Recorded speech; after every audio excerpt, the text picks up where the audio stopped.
Katie. Can we start without her here? Well, you could. That's right. Ah, there she is.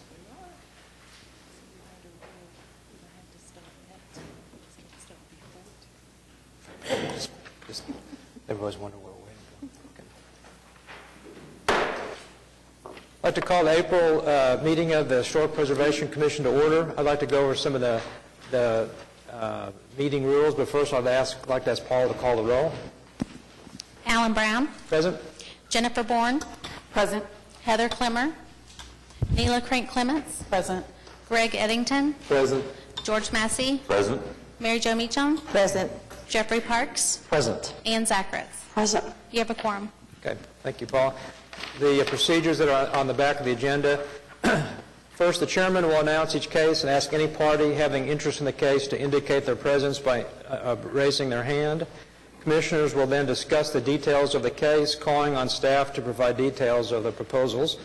Following this discussion, commissioners may choose to ask questions of the applicant, the staff, and any other interested party. Interested persons may speak to support or protest the application. The applicant will be entitled to one brief rebuttal. Interaction between applicant and protestants on the floor is not permitted. Persons speaking are asked to approach the center podium one at a time to introduce themselves by name and address, and please sign the form, and to present their position as succinctly as possible. The Commission asks each speaker to limit his or her remarks to no more than 5 minutes.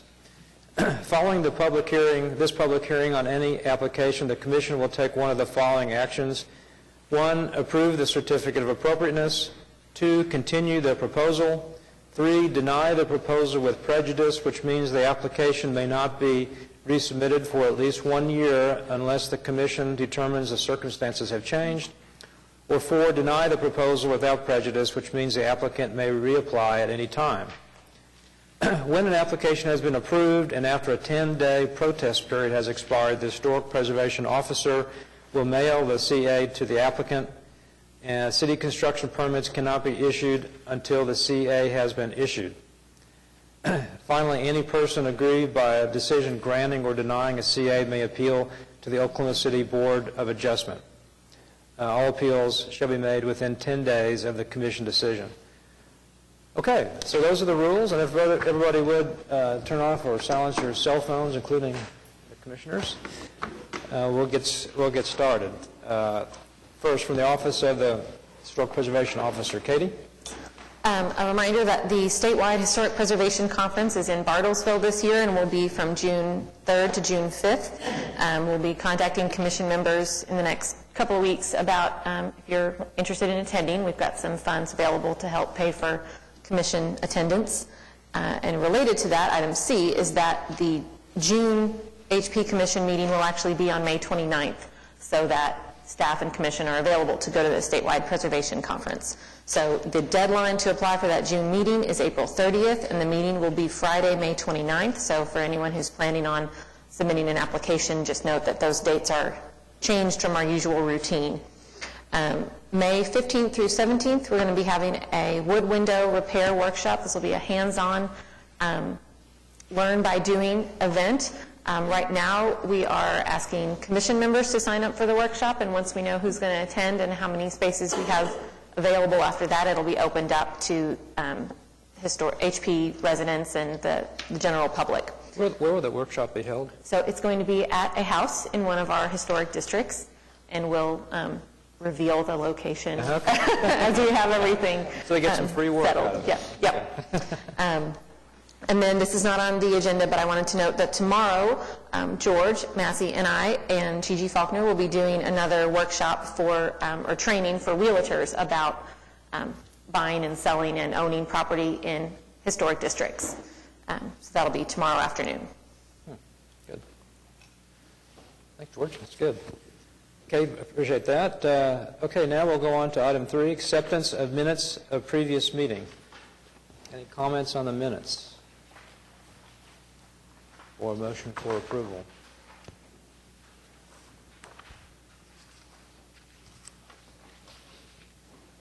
I wasn't there. Oh, great. Okay. So you can't do that. Anybody else? I move approval of the March 4th, 2015 minutes, regular meeting of the HP Commission. Second. Okay, so moved by Ann Zackard, second by George Massey. All in favor? Aye. Opposed? Okay, the minutes are accepted. On to code enforcement report. Anybody here from code enforcement? Doesn't look like it. I have a quite serious issue in Heritage Hills that I will talk to Katie about and email him about that. Okay. All right. Any other comments on the code enforcement report? Any to pass on? Okay, on to continuances. Item 5. We have one new continuance request, and that's for HPCA 15-00023 to the May 6th meeting. Okay, so that's taken from the consent docket, moved Yes. to the continuance. Okay? And which item number was it? It is 4, C4. We need a motion for that. Correct. Yes. I'd like to make that motion. I move to continue HPCA 15-00023 to the May 6th HP meeting. Second. Jennifer? Okay. Excuse me, it's been moved by Neela Crank Clements and seconded by Jennifer Bourne. All in favor? Aye. Opposed? Okay. Move to continuance. And now, item, where are we? Consent docket. Yeah, item 6, public hearings, no National Register nominations, consent docket. There are 7 cases on the consent, or well, there are 6 on the consent docket now because number 4 has been continued. We wanted to note that on the staff report for HPCA 15-00031, in the staff recommendation, we had a little typo in copying and pasting the specific findings, but they are correctly listed in the section C and D of the staff report. So just to full disclosure that there's an error in there, but it'll be corrected in any approvals or minutes, et cetera. Okay, anybody like to remove anything or comment? I'd like to move to approve the consent docket. Second. Okay, it's been moved by Neela Crank Clements and seconded by Jennifer Bourne. All in favor? Aye. Opposed? Okay, consent docket is approved. On to cases for individual consideration. Katie? HPCA 14-00144 at 414 Northwest, new windows so that it would replicate the historic, and we don't have details of that, but thought that was something that would be more in the line of the work done by the installer. So it's just a simple matter of going out and before they're installed saying, here's what the existing is, and we're going to match it. So we felt comfortable that that was something that could easily be done. But this has to be delivered first, Yeah. before getting the certificate. Do you have any questions for Jeff at all? I don't think so, unless he had questions or concerns about that. Did you understand?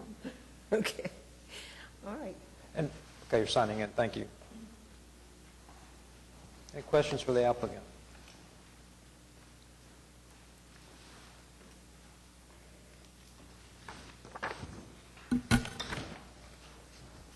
There a motion. I would move to approve HPCA 14-00144, item 1, with the following condition that the documentation that we've discussed of existing window components be replicated, to be submitted to the staff prior to the release of the CA, and with the appropriate findings found in the staff report. Second. I have a question. Does that include the thickness of the muntins? In that condition, does that include the thickness of the muntins? This would be approving with the muntins as proposed, which are thicker than the historic. Right. Once we receive that certificate, how long do we have to start and finish the project? The approval is good for 1 year from the date that it's issued. 1 year to finish or to get the building permit? To finish. An inspector will go out when that year is up to verify that the work was done as approved. If we get 2 windows done, let's say, can we ask an inspector to come by to see if it's okay and not finish the whole thing and then have it? We can talk about that. It could either be an inspector, or it could be as simple as sending Angela and I some photos Okay. to All right. make sure, yeah. Okay, The thank you. 10-day appeal period, is she aware of that? Is she aware of the 10 Yes, days? and then there's a 10-day appeal period. So there's a 10-day period before you get the CA as well. Okay, Thank so you. we have a motion. Okay, it's been moved by Jeffrey Park, second by Ann Zakwitz. All in favor? Aye. Opposed? Nay. Okay. Thank you. What, one nay down here? Okay. Okay, so item is approved. Next item. HPCA 14-00225 at 2700 North Robinson Avenue, Jefferson Park, Ward 2. Consideration and possible action on application of JFH Properties LLC by Lyle Nelson of Elias Brooks Brown and Nelson PC for certificate of appropriateness to 1, replace windows required, and 2, replace doors required. We noted just this afternoon that the drawings of the windows show 4 vertical panes, and I think we talked about it being 5, and I hadn't even caught that. The photos on the photos we found on County Assessors show a 5/1 window. I think I was counting the panes and then the, let me go back and look at this. If I can find where it is. I thought I counted them and they were right, but Yeah, I looked at it when you sent it, and it didn't even, I didn't catch it either, I think I so. was counting glass, the number of actual panes and not the muntins. So are you the owner? Yes, I am the owner. I'm Faye Haney. Okay, and I'm could the you sign owner in, of the please? property. Thank you. JFH. Okay, well, I can't seem to find that paper, and I know it's in here So because I looked page at it. 14. Oh, here it is, back here.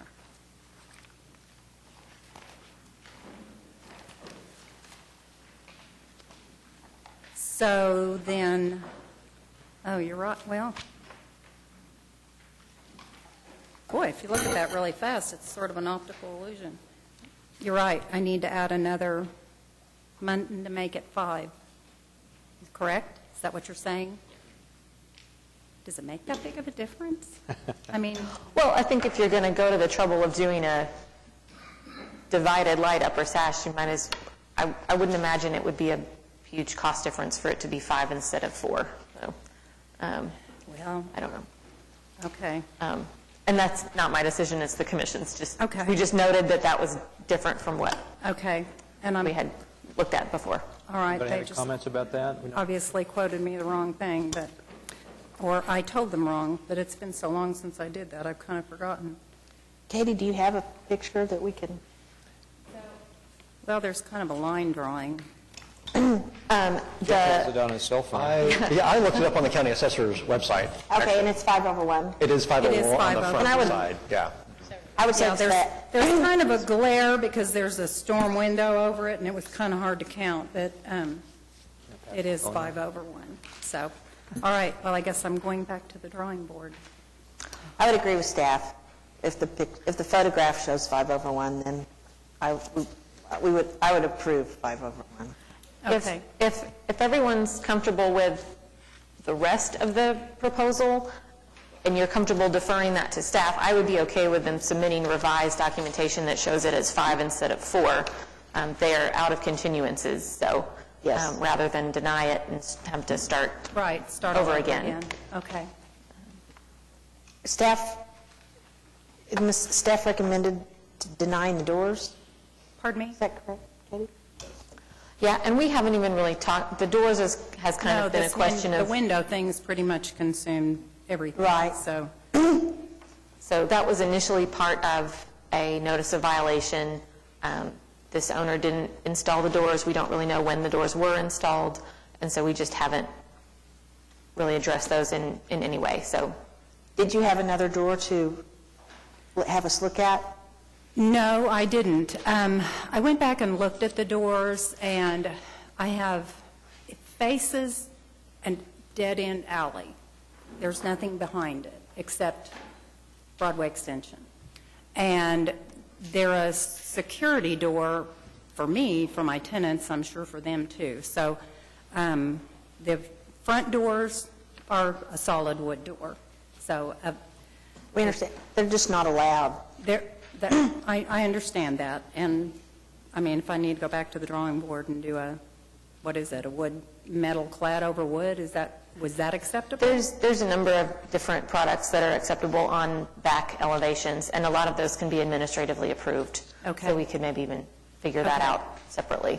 But other than that, other than needing 5 divided lights at the top, are these windows themselves okay? For the, Yes, I think staff's they're true divided light, wood windows, and if they were 5/1, I think we had wanted to verify that it is going to be the sash that's installed within the existing opening trim, Right. not that that's all going to be torn out. and I did look at those. In fact, I was over there yesterday, and I went back by and took a look at them, and everything's in really good condition, all the wood trim around, and it looks like those windows were just kind of set in there. So when I called my window guy that's going to do all the work, he said that it shouldn't be more than an issue of just taking the old window out and sticking those in, that there shouldn't be any tearing up of any of the frame around it, brickwork or wood trim or anything. So Katie, can we approve both of these items and then a condition on the door that the applicant work with you to find a suitable replacement door? Would we deny that one? What do you think? Yeah, I Without any information about what is actually proposed, that seems like the better route to go, rather than just leave it a wide open door, so to speak.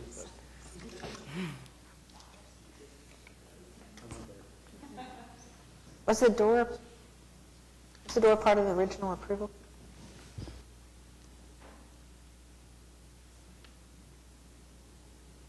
If it's all together, correct? But the doors can get staff approval.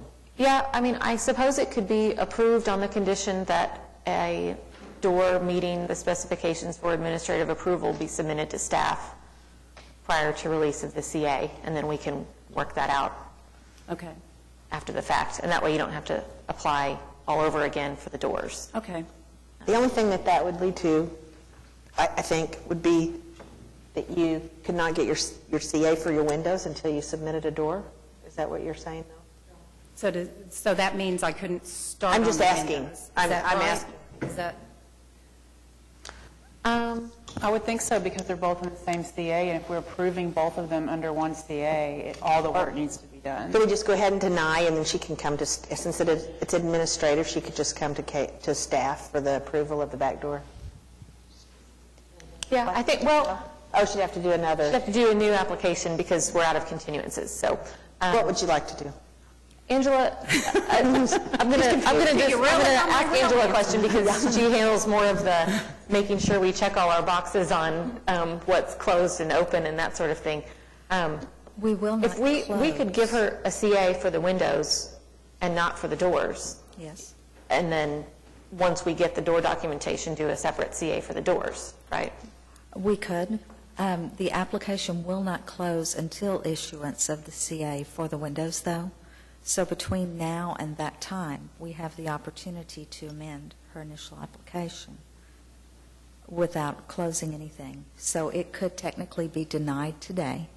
You could amend your proposal to a wood door, submit that documentation between now and the time that your Windows certificate is released. okay. Is that acceptable? Okay.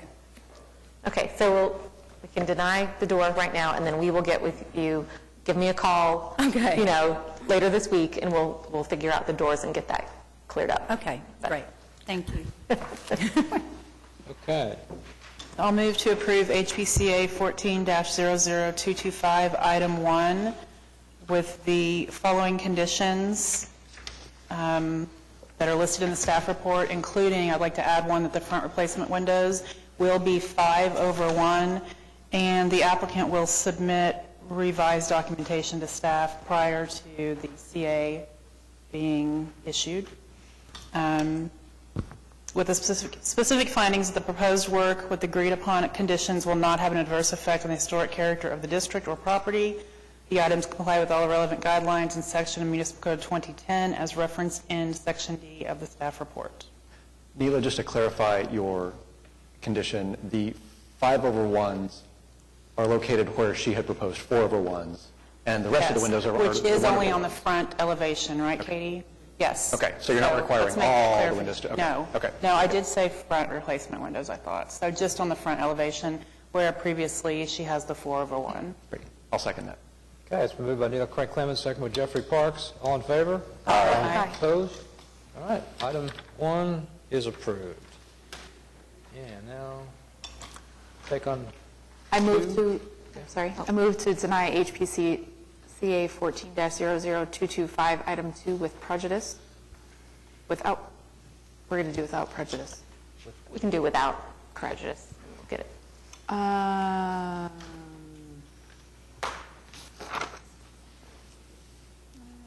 With the provisions of the guidelines, wow.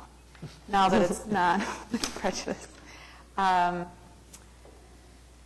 it will comply with the relevant sections of or that it is not in compliance with the relevant sections of Municipal Code 2010 as referenced in specific findings in Section D of the staff report.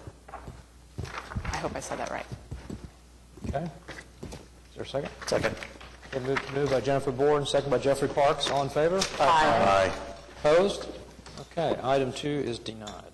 Next case. Before we go to item 3, I want to just clarify, if you were on that consent docket, those first 7 cases on the front page, you are approved and you can leave. So I saw some people sitting there that I think were on that docket, so you do not have to wait for the rest of the meeting.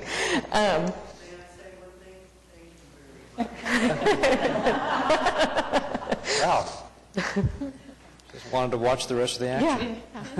HPCA 14-00230 at 2205 Northwest 28th Street, Shepherd, Ward 2, consideration and possible action on application of Buffalo Design LLC by Noel Klaczynski for certificate of appropriateness to 1 replace garage door elective. Okay. Good afternoon, I'm Noelle Klaczynski, and I'm back to discuss the garage door. Okay. All right. Back again. Questions from anybody? Staff has recommended, what did you recommend? I have a question for staff. Has anything changed since the last time she was here? I'm sorry? Has anything changed since the last time she was here and we continued it? It's the same proposal that we've seen before. We've met with the applicant a couple of times and looked at some different options for having various different types of products to more closely replicate the historic door. What she's found to this point has seemed to be cost prohibitive for having that replicated, so she's returned with the initial proposal to do a more typical paneled garage door. So this is a design, you got a proposal That was on. one of the designs. That was for a custom garage door. Would it be a sectional? I'm sorry? Sectional vertical garage door? Yes. But just in that Overhead, design? Okay. And then the other, on the other page, the previous page, that was for the estimates for a garage door overlay from the Trotter garage door. So there's 2 different estimates. So one was for a custom door and one was for an overlay, custom Right. overlay. Correct. We were trying to find maybe the most cost-effective method of Right. replicating the door. Unfortunately, they're very expensive, and it's not going to be possible to do that. I think for any owner of the house, based on the price of the property, the real estate value of the property, I don't think a $9,000 or $7,000 garage door is going to work. Currently, we're not able to park a car in the garage. You can see there, I provided a picture. I pulled my car up and tried to open it because the way the railing system is, you can't open the door all the way. So I'm trying to find a way to replace the door with an overhead garage door that would be historically appropriate and to be able to use it in its intended purpose, which is to house a car. I have some information. I've been to the library and met with the Oklahoma Historical Director, and he's unaware of any evidence of Shepherd Heights, this particular neighborhood. He said he has a lot of interest in people trying to find pictures, but none exist that he knows about. We were able to find the Sanborn maps. They show the house was built in 1938, and they do show in 1950. I know Katie and I found the 1955, and I think she referenced a 1950 map as well, which shows it's a drawing, and it shows a garage is attached, but it obviously has no picture. And so that, leaves about a 12 to 15-year possible, 17-year window of when it could have been added on, and therefore it may not be necessarily historical to the home.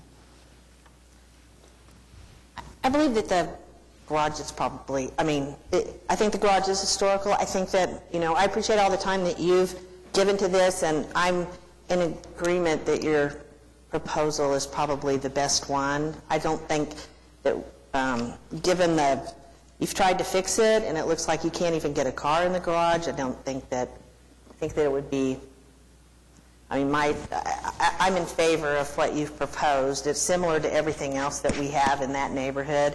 And then also I think that you quoted, or you included, actually part of our, yeah, I did. the guidelines, and I feel like that, based on everything that you've done, it falls within those guidelines that it does reference, the current door, in my opinion, does not really reference kind of a moderate style of colonial. It's unusual, but it doesn't really, in my opinion, fit that particular house. And it says in the guidelines that the new design could be compatible with the primary structure. So anyway, those are my comments. I think that the applicants try to do the best, but I think in the end, something that is plain and simple that fits with the existing architecture is a good choice. This house is currently on the market, is that true? It's under contract right now. It was, but it wasn't, because I think I haven't had the chance to see it. It's a fabulous remodel. Oh, thank you. Congratulations. On the garage door, I wanted to let you know that I had seen a home in Crown Heights where it was still some difficulty about the height of the door, even when it was open. And I never thought about this, but this owner had raised the track up about 4 inches. And I don't know if that was what they had to go through to get to that, but then it was up higher into the, what do you call the portion above the, I don't think this is the height. It's actually going width. back and forth. They can't get the door open wide enough to let the car in. Oh, I knew that, but I'm saying when you put a new door in, It would go up. It would go Right up. now it's going sideways. but then it could go higher if your track was higher. Thank you. Comments? Yep, sorry, pardon my voice. I'm having a hard time squaring the proposed design with Section 3.9 guidelines, specifically 3.9.1, 3.9.9, 3.9.13, and 3.9.16. I think, in my opinion, Section 3.9 is very clear as to what would be approvable, and I can't support the proposal. Okay, any other comments? I have one comment, just real quick. If it is approved, I just wonder if you'd be willing to accept all these different designs for the doors. The one that you've selected is a horizontal appearance, four horizontal panels. I wondered if you would consider more subdivisions might provide less suburban looking than the horizontal panels. Do you know what I'm talking about? Like item 4 on page 7, number 4-8 instead of 4-4. Right, and the Okay. windows could be in any section, so would you consider that? Yeah, if I it's would. approved? Okay. I'm not sure. Okay. It just seems like they give more, more panels. They'd look more appropriate if it's approved. Okay, yes. Part of the issue, too, is the size of the garage door, because it is a custom on either. The same size. Yeah, so I would have to double check to make sure that, I'm sure they could design it that way, but. Yeah, if it's available. Okay, well, let's go back to the basic approval. Anybody? I would move to approve HPCA 14-00230, item 1, with the following conditions. That the design of the door be changed in regards, using page 7 of 12 of the application for a more, what do you want to say, square design for the panels rather than the rectangle designs. Horizontal. Horizontal. That's horizontal, yeah. And for that to be submitted to staff for final approval. I need something else in there.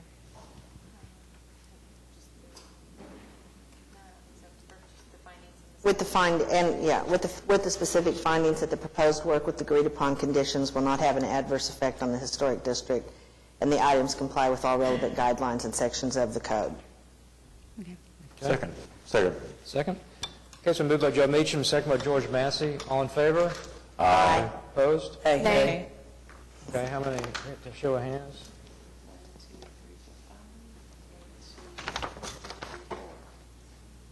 Okay, so the motion failed. Is that correct? No. I didn't hear the call for the second call. What are we holding up hands for at the moment? If you voted yes, please raise your hand. 1, 2, 3, 4. If you voted no, please raise your hand. 1, 2, 3, 4, 5. Okay. Motion failed. For the applicant, I would ask for more advice. I would appreciate that, yeah, because I've really tried to. Because, I think that, I would just say that I'm not sure what else we can ask her to do unless we're just saying that she has to spend over almost $7,000 to get the garage door done.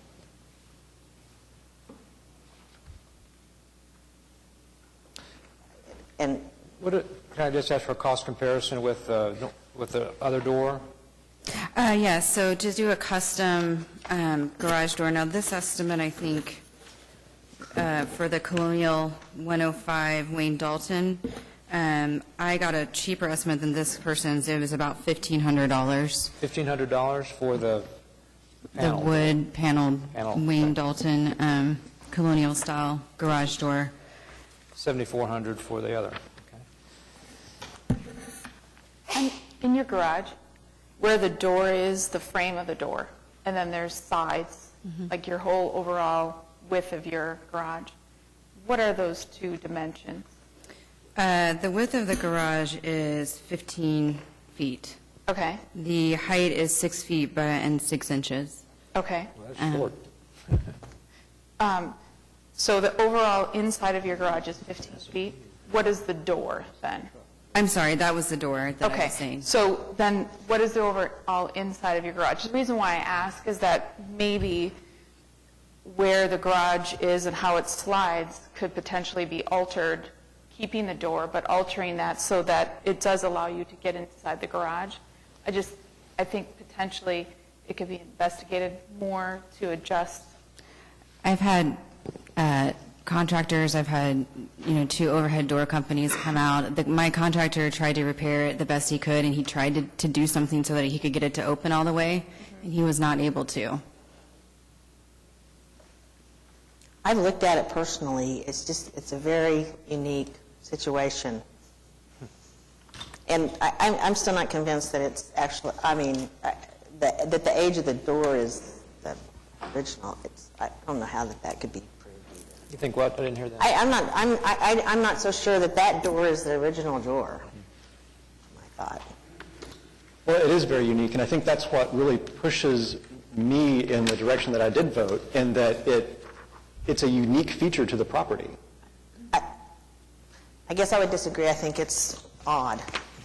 I don't think that it was an intentionally well-designed garage door to go with a modified or plain kind of colonial revival. There's nothing about the design that matches the colonial revival. Good point. agree. appearance of the house. I mean, it could have maybe been an Art Deco, maybe. I mean, what style is that door? That's where I'm at a loss to continue to try to get the applicant to replace something that doesn't really have a style. I personally could not call that a colonial revival style door. And that's where I saw in the guidelines that it says that if you're going to do a replacement, that it has to be, to be appropriate to the original building.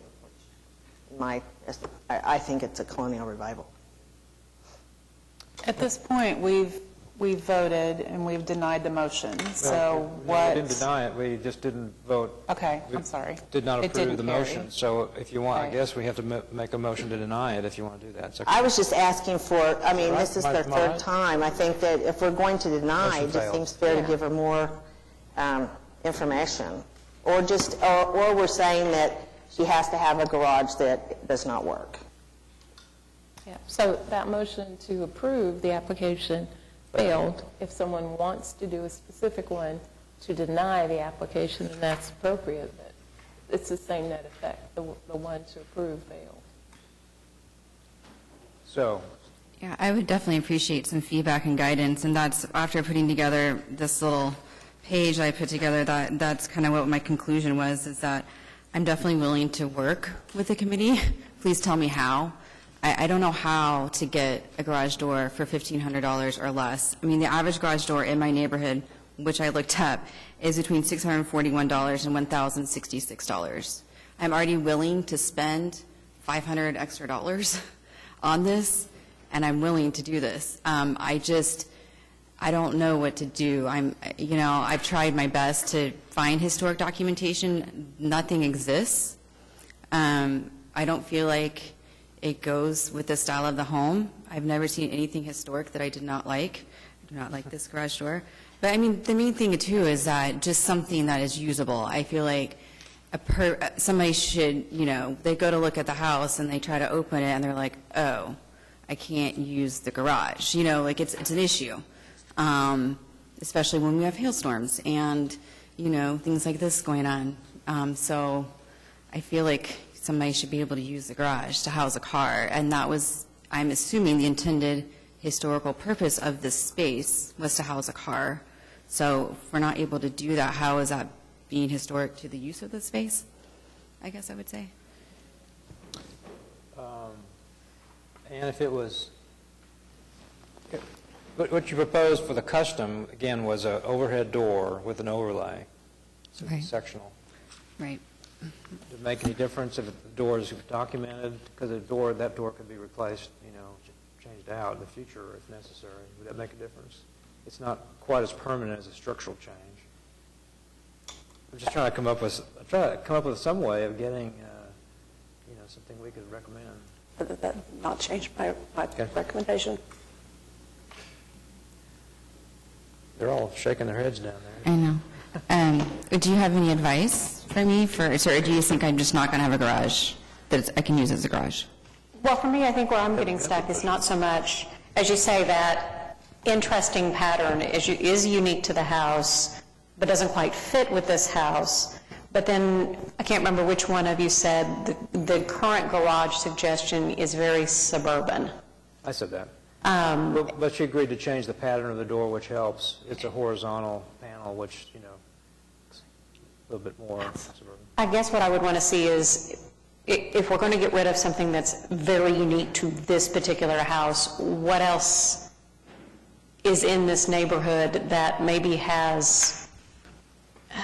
isn't as suburban as what she has suggested, but doesn't also go with the, details, the intricacies. I'm thinking there's something in the middle. Well, let me clarify. I wasn't just talking about the panel door. I was talking about the proportion of the panels. Right. So, but there are some other types of doors that... I mean, the neighborhood has, I don't know how many, 10 maybe houses that have attached garages, either a one-story. Some of them are actually under the second story and face the front. I mean, there's a variety of just standard garage doors on all of those houses. Something we haven't talked about, but is there anything on the interior of the garage that would suggest that there might have been an overhead door at one time? I'm just thinking that this house was built in '38, and usually when we see an attached garage in a later house, it has, I mean, the sliding type doors are usually on a much older structure. So I'm just wondering if there's any evidence of there being a different style of door on the interior of the garage. I don't know. I'm not familiar with construction of the door. Is it inappropriate for a commissioner to go by and look at it, or to have access to the inside to check it out? I went and looked, they had an open house. Well, I wasn't. Good for you. I wasn't there for the open house. No, but I did. I mean, I did go by, I did look at it. I mean, I would say the track and everything looks original. The door is unusual.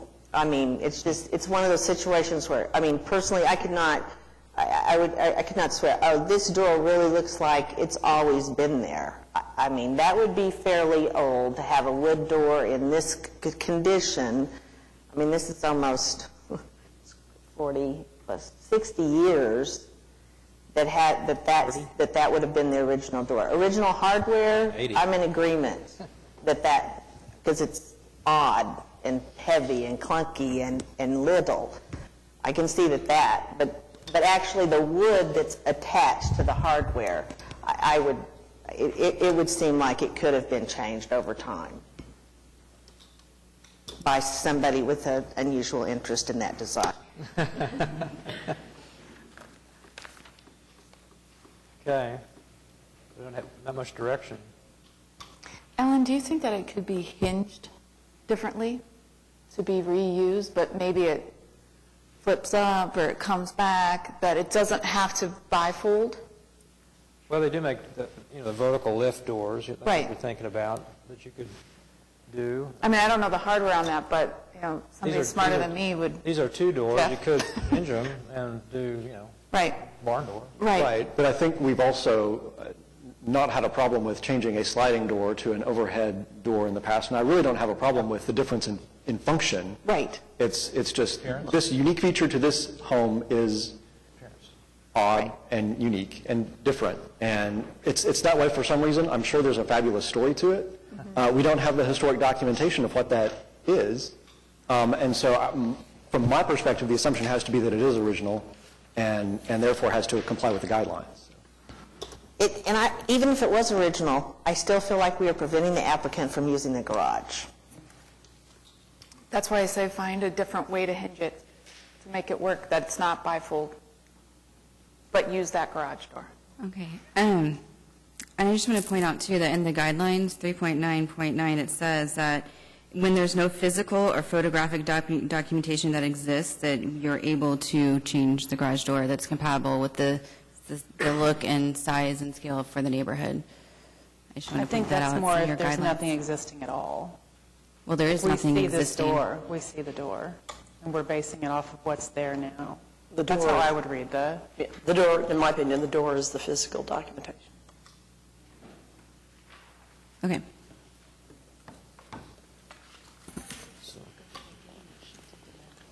So I'm just not able to use my garage door as a garage, my garage as a garage. She was just talking about seeing if you could hinge it to open out, or open in, rather.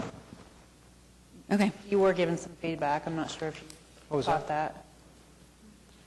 Jennifer, do you want to say it again? I think that you'd be able to investigate a different way to hinge the garage door and use the actual door, but hinge it differently. Right now, as a bypass, it obviously doesn't work. I see your car can't fit. There is a way to hinge it differently. I don't specifically know that right now, but with further investigation, somebody would be able to do that. It's not impossible. So we're just talking about what to do. We work out some of those things, we would have to deny it and work that out because there's no more continuances available. So, is there a motion? Somebody? I move to deny HPCA 14-00230. Correct? Yes.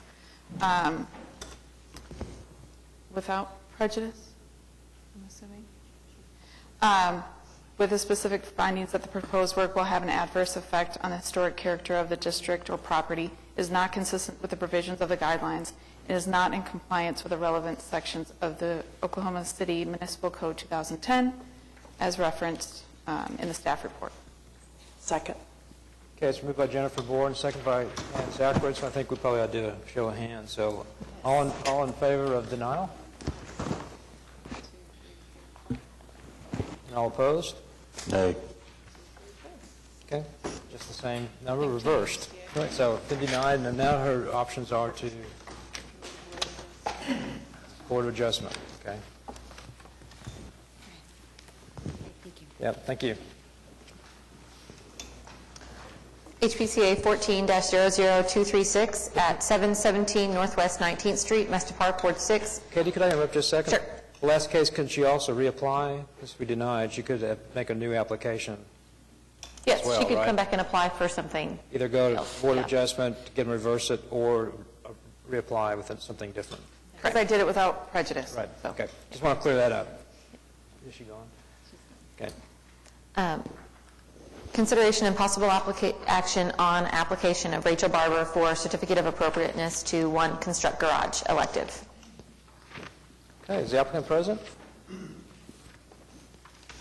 You're not Rachel. Oh, you must know her real well. My name is Al Young, and I live next door to her on the east side, and I've been asked to represent her here since she's out of town. Can we do that, Legal Eagle? What'd you say? We do have the necessary documentation Okay. To allow his representation? You're covered. Okay, can you sign in too, sir? Yes. All right, any comments on this garage?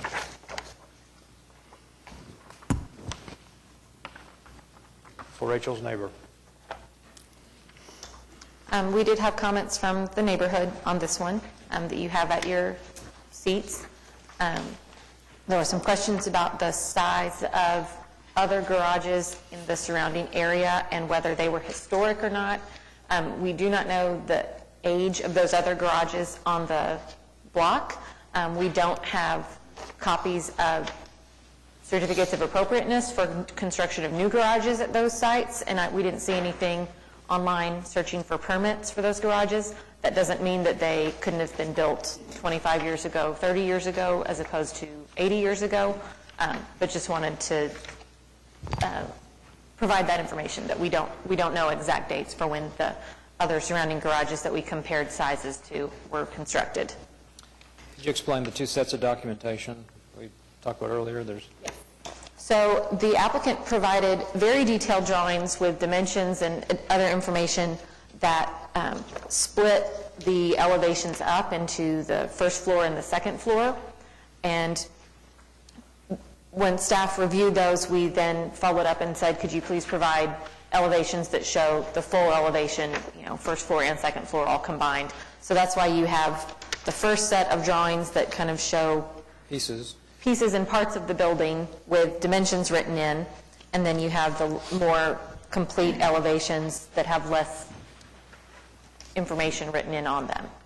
Katie, is there any documentation on what the two-story frame auto house that was existing in 1922, the square footage of that? We don't have anything except what's in the Sanborn maps to look at those footprints.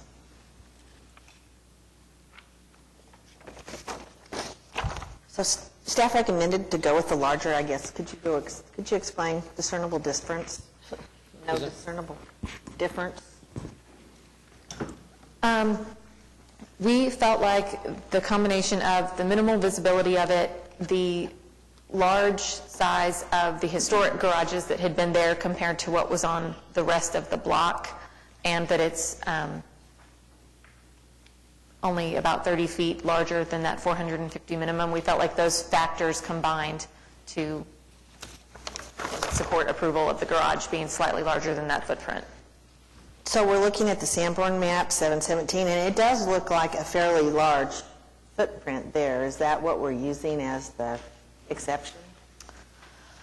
Yes, that footprint combined with kind of the size of what it was compared to others on the block, that historically it had one of the larger, or if not the largest garage on the block. And it had quarters, right? The original? Didn't I see that? I don't think, it doesn't show that it was split to have an apartment. It just has the auto house. No, okay. A for auto house. So usually there's a line and something else to indicate if it had separate quarters attached. And the problem I had with that, and I had emailed Katie those questions, is to me, if you're comparing to structures that may not be historic, I don't find that comparison meaningful. And otherwise, the 450 guideline seems to be the number, absent either surrounding historic structures that are larger or some evidence that the original here was larger, and I didn't get anything on either of those to convince me otherwise.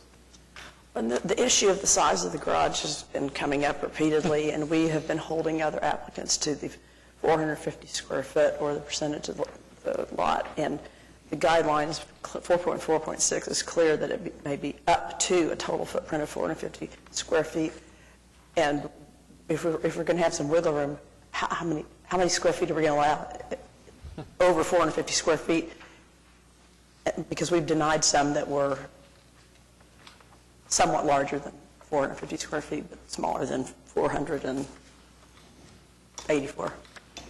I do think some of the factors that we've talked about previously include size of other garages on the block, and we'd be happy to work with the applicant to get more information about whether other garages in the surrounding area are historic or not, and see if that, what that reveals. And we can certainly try to come up with a better estimate of what the actual size of the historic garage was. The sandboard maps were not drawn to be perfectly to scale and accurate. I think we might be able to get a sense from comparing existing garages that are shown on those sandboard maps and their size to the historic garage that was shown on the sandboard map, and maybe get a better idea of how big we think that might have been. But I think we have figured it out that 450 works. I mean, right? So I guess why fight what the guidelines say for us to deny something that it could just be 450 and you could have approved and move forward with your life? Since I live in the neighborhood, I can tell you that a lot of people that have double doors are knocking out their center posts because we don't have a lot of room to make that curve into the garage. And I think that would be the only reason why I would ask you to be a little more lenient, at least on the width of the building. I think what I'd like to see is have the applicant do some more research to see if the garage that was built in 1922 was what that square footage was. And in lieu of not being able to get that information, I'm inclined to ask that she reduce the size of the proposed build.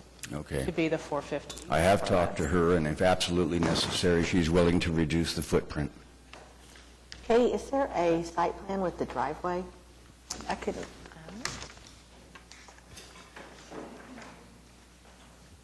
She is not proposing a driveway. She's proposing to build on the alley. There's an alley entrance there. The paving is already located on the site. I see.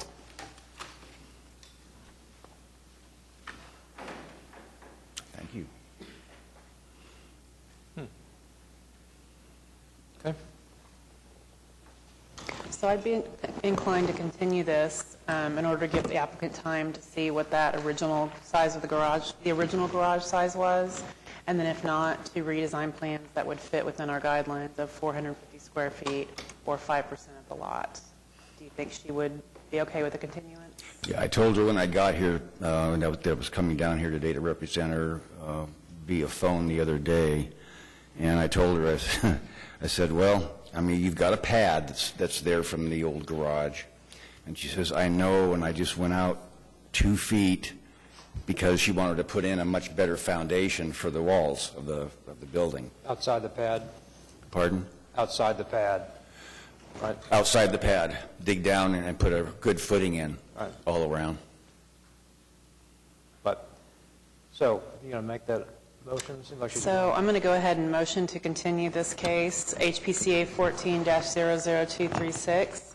Katie, can you help me to decide whether it should be the May or the June meeting? I would say that, so it's actually it's the June meeting, but it's May 29th. Okay. 29th, May she'll have the new 29th. drawings for you if that's what you're requiring. Yeah.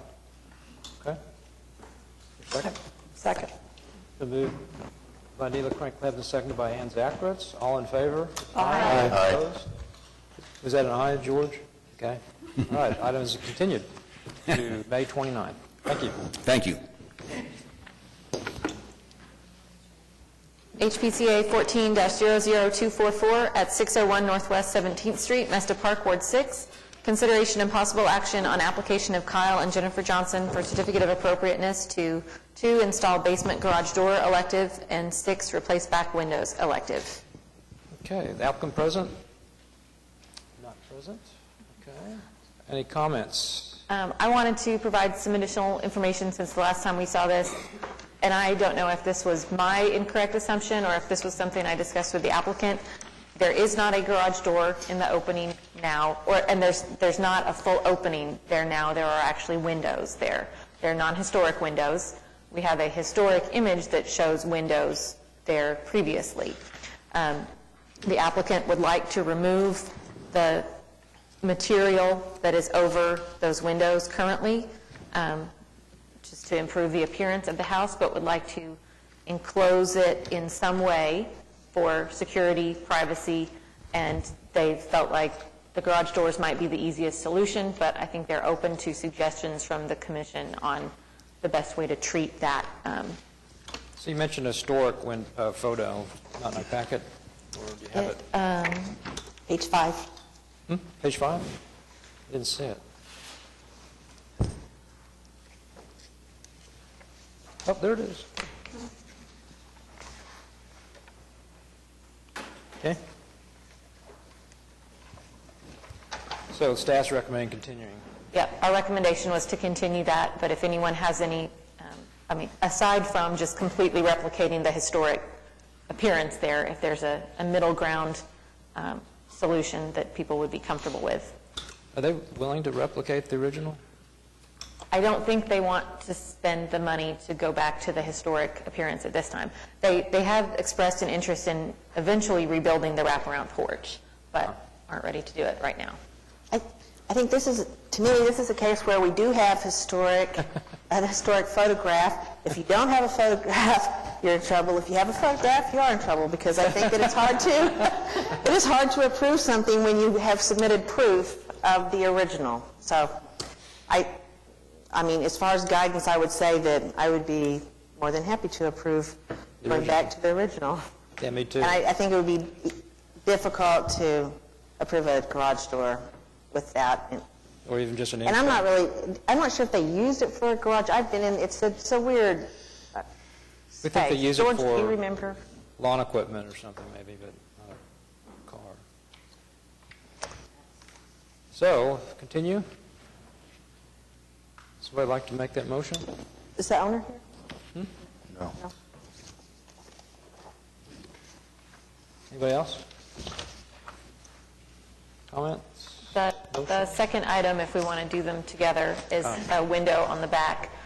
They proposed a replacement window that's a 6/6 window and is similar to what would appear to be a non-historic door on the back of the house.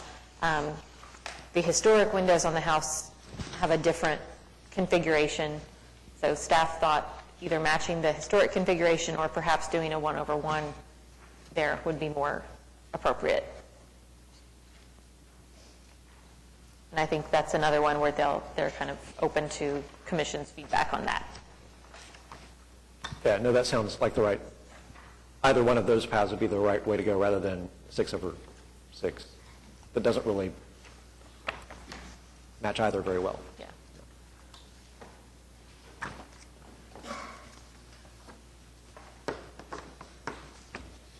Motion? Continue to, 29th. May 29th. okay, yeah, I move to continue HPCA 14-00244 to the May 29th meeting. Second. Moved by Jeffrey Park, seconded by Jennifer Bourne. All in favor?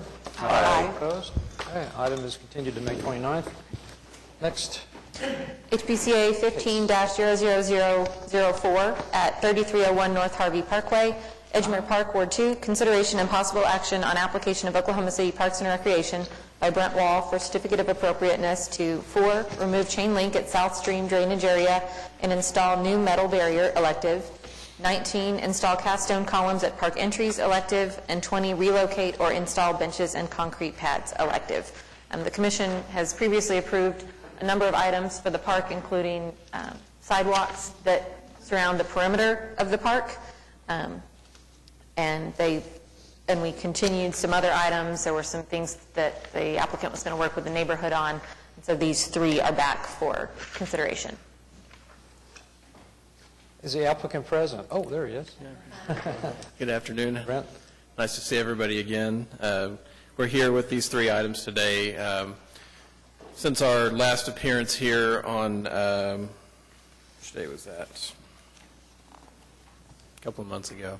We have, since that time, we sat down with the neighborhood, went through some of the items that they really wanted to see in the plan, and worked through those items and put them back on the docket for consideration. I can tell you that all the items that we're asking for approval today, we're totally comfortable moving forward with.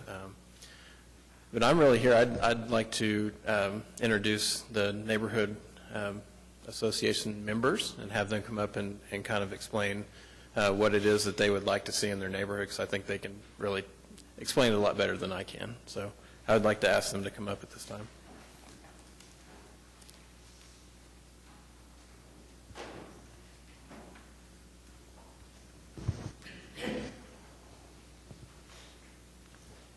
I'm Jan Hook, 3101 North Harvey Parkway.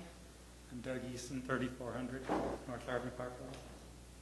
Okay, if you could both sign in, too. There's one more. Jan did an excellent email yesterday, or the day before. I hope you all read it. She did a great job. It's here somewhere. Let's see.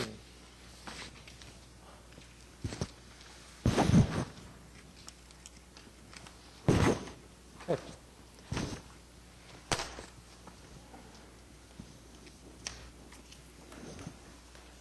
I have one, before we start, I have one question. Apparently last time we did approve the sidewalk all the way around, but there may not be money for all of it. Is that correct? But it's all been approved. Okay. And I'm Denise Waters, 249 Northwest 35th Street.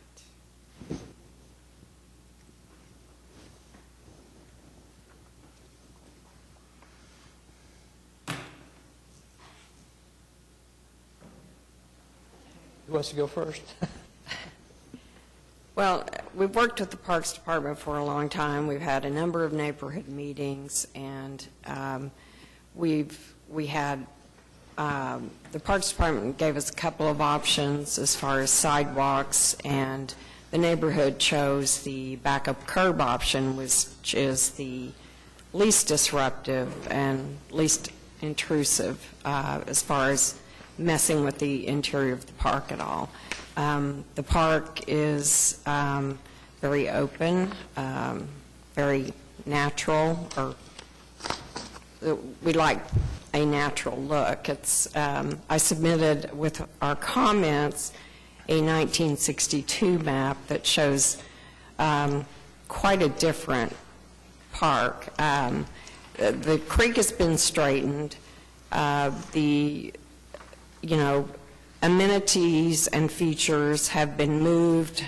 They've been done away with. New ones have been installed. So it evolves just like our residential structures do. So what we see with the addition of the sidewalks, I mean, we're very much in support of the sidewalks. I mean, we think it's safety, it makes it more accessible for everybody. But being at the back of curb, we think could be a little bit bland looking. We'd like to spruce up the entrances a bit, and we don't feel like these columns, which are an historic feature on our 35th Street Bridge, we'd like to be able to replicate those and use those at the entrances. This was an idea Brent had, and we thought it was a great one. The neighborhood loves it. Kind of gives us an opportunity to really make those features look nice, do some landscaping in combination with the columns. And we don't see that this is going to detract at all from the character of that open or natural feel of the park. So the chain link fence at the south drainage area, I mean, that's just a safety issue and really very unattractive as well. So Brent's come up with an alternative that we find much more appealing and more safe. And then the other item we ask him to, we have some donors that have given us funds to put more benches in the park, so we wanted him to add that to the CA as well. So he's helped us locate 3 additional benches to put in there. Are your feelings about the columns more related to the bridge or to the historical aspect of them in the neighborhood? Because I like them. I think they're pretty nice. Yeah, we love the bridge. We think it's this great, historic element that we have, and we don't see it as, using more of those, we don't see it as detracting, and we're certainly not trying to pass those off as dating back to when the bridge was installed. Right. So, we're happy to put the date that they are installed. In fact, as the neighborhood could well be raising funds to pay for this, we may want to put small plaques on there when we have someone that donates the money, and of course we would put the donor's name and the year. Does that have to get HP approval? What's that? Plaques, do plaques have to get HP approval? Can we throw that in now? We'll figure that out. I've got a question on the, oh, you finished? I'm sorry, I'm interrupting. I am, unless you have questions. Anybody else? Doug, you want to? The new railing, the south end, is that on top of the existing structure, drainage structure? Doesn't really say. Yeah, it would be attached to that head wall that goes across there. And the last version we had of that, we showed it going sort of on the wings. We've kind of just pulled that down, made it a little bit smaller, so it just goes east and west across the top of that head wall. So it's a little bit smaller now, a little less visually not intrusive, but it's a smaller element at this time. So. Is anything going to be done to clean up the sides of that? More of a landscaping thing, or bank? Yeah, I think once we get out there, if we get a good bid and we have a little bit left over, I think those are the kinds of things that we really need to start looking at, is if we can clean up some of those drainage head walls and things like that, wing walls coming off of those drainage structures. Okay. Does anybody have any comments? I think the inclusion of your neighborhood discussions is wonderful, and I think that's a good thing. This is a beautiful park. Staff recommend.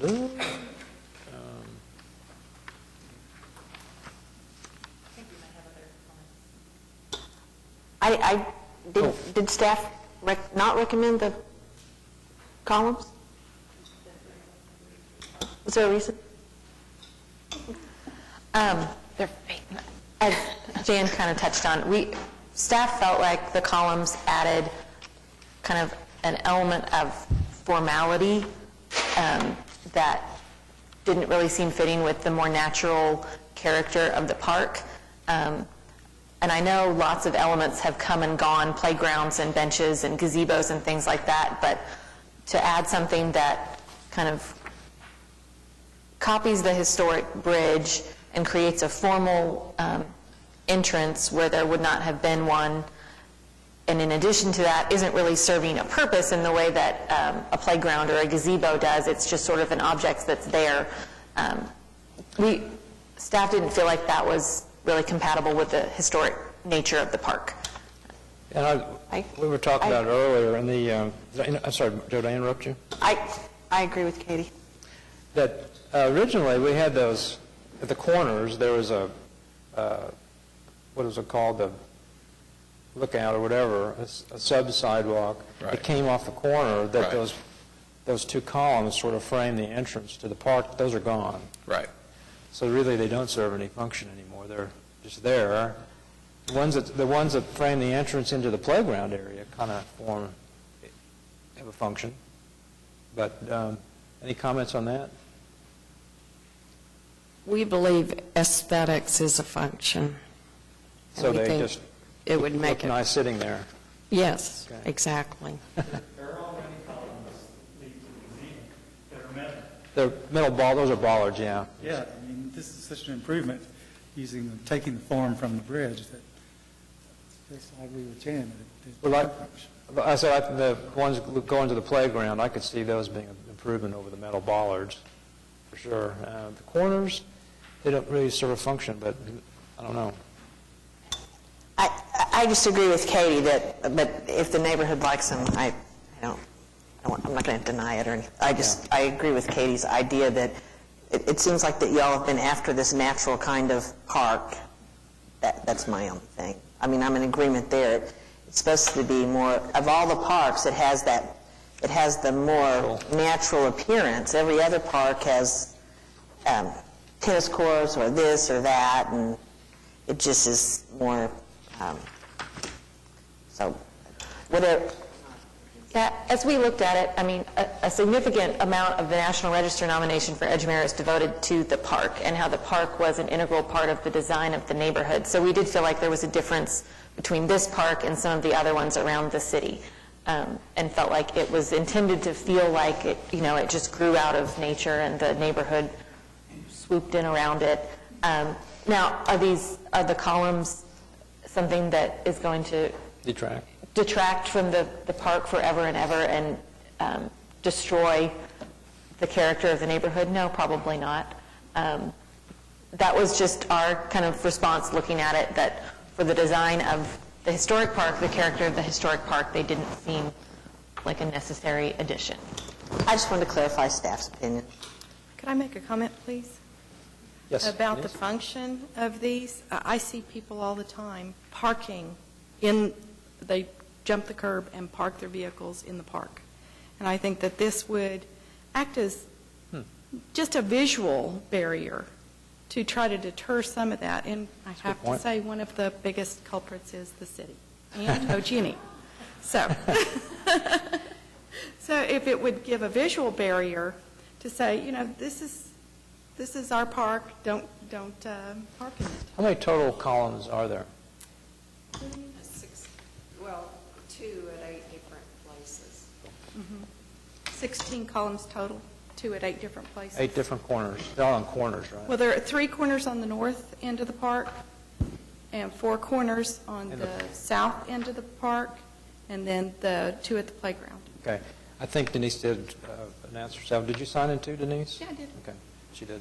Are these columns the same height as what's in the picture on the bridge? I'm not seeing dimensions. Yeah, they're the exact same dimensions. Okay. As the end columns on the bridge. Any more comments from the right side?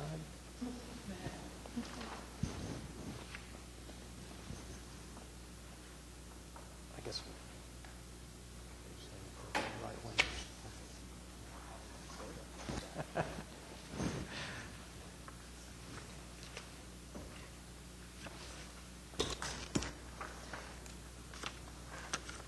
What's your feeling about the budget now, Brent? As far as this will be an alternate? Yeah, these will be an alternate, and we're going to have to get a little bit creative because since the neighborhood doesn't have a fixed amount of money right now, we'll probably wind up just doing like bidding on one and the labor to install one, and then come back and do an amendment to the contract once the neighborhood has the funds in place. So What's the neighborhood going to provide? The benches? The money for the benches has Got that. already been received. Right. You should have received. Yep. Got two hats here. We do need to move forward on benches since we've had nothing for quite a while. Yeah. City would provide the pad, and we provide the bench. Is that correct? I believe that we're going to purchase the benches as part of the contract, and you all Okay. are going to So we're just... give us a gift, I believe. Right. Yeah. We're approving the location of the... I think you'll get a little better cost if we can get included in the contract, which will be better for the neighborhood as well. Alan, do you think that these columns make or break the park? No, I don't object to the columns. I was just kind of pointing out that they had a function before. Now they're more decorative. But Denise pointed out they have a function. They act as deterrent, visual, if nothing else. And there will be a sidewalk there that, you could get more ability to enter the park, so that they may serve a function at the corners. Is there some way to make the columns, fellow architects, make the columns more natural looking, that they could end up serving a purpose, like a planter or something? I mean, I'm not trying to add more cost, but if right now they don't serve a purpose, and to make them viable, they need to, because I'm thinking some of the commissioners are not for them. But I'm... Okay. I'm not against them. I just wanted to clarify staff's reasoning. And I agree with that, but I don't think they're a problem. There will be landscaping around them. Yeah. They will blend in. Okay. I mean, I'd go ahead and make a motion for approval. Somebody else has another. Okay, any more comments before we... I do like the idea of, so it's not completely uncommon when you think of our naturalistic sorts of parks, when you think of Central Park or, Woodward Park in Tulsa, to find a very formal sort of element stuck in the park. I think that the fact that these are, exactly, right, the little folly tucked away. I think that these are maybe not the best way to do that, in that they're a bunch of little things around the park instead of one thing, but they're so small, and I think that they really don't detract from the park overall. I'm not against them. I do like the idea of somehow affixing or dating them so that they don't pretend to be, if that could be a part of the motion and the neighborhood's acceptable to that. Could the date be cast into the That'd be column? great. That'd be kind of neat. I believe when I've talked to the company that we're looking at using, I've talked to them previously, and they're able to sandblast a date or something like that. I like that. Sure. Yeah, some way to document that. If that could be a part of the motion to approve, I would. How tall are they again? 3 feet? Yeah, there's a detail in here. Yeah, It doesn't have a total height. I didn't add up all the dimensions. About 3 feet, about handrail height or guardrail. Okay, so... I'll make a motion. I move to approve HPCA 15-0004, items 4, 19, and 20, with the specific findings on 4 and 20, and with a condition on number 19 that the columns be dated, either with a small plaque or sandblasted into the column. Okay. Is there a second? Second. Okay, it's been moved by Joe Meacham, seconded by Jeffrey Parks. All in favor? Aye. Opposed? Right, approved. Thank you all very much for your consideration, your time. We appreciate it. Thank you. What's the timing on this? When are we going to see concrete? This is all I need. We're going to go and just bundle up the plans and get them out to bid here. Should advertise here in the next 2 weeks or so, 2 or 3 weeks. So we'll get going. 2 after that, probably, for bidding. Probably about a month after that. Great. Weeks. It'll be a few weeks in between each step, but we should be breaking ground by early summer. Should be good. By when? Early summer, we should be going. All right. Cool. Thank you. HPCA 15-00018 at 1001 Northwest 17th Street. And it's actually Mesta Park. We had an error there. Mesta Park, Ward 6. Consideration and possible action on application by Adam Landman of Sam Gresham Architects for Jennifer and Brett Vogler to 1 Construct Pergola elective. Get signed in. Adam Landman. Welcome back. All right. Any question why Adam's signing in off the bat? Or? Yeah, hold on just a second. This is second. Has this been continued twice? Oh, Katie's gone. Yes. I think this one's been continued once. Is it Yeah. twice?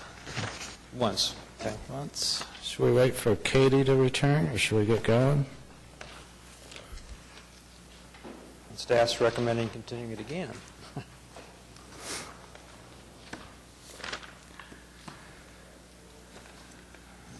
So, what's new? Good afternoon.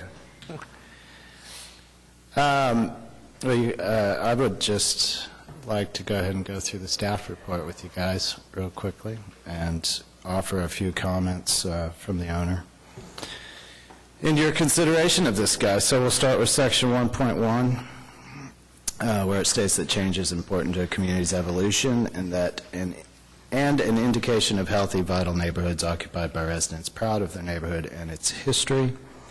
In this case, the owners have taken a sincere interest in the preservation of the property, the street frontage, and the neighborhood as indicated in the upgraded fence project and restoration of a continuous street frontage in the previous HP application that was approved. Furthermore, in talking with the owners, they've restored both screened-in porches on the home. They restored all of the moldings on the home, casting them from an original that they were able to preserve. They've restored both the front and back balconies on this home.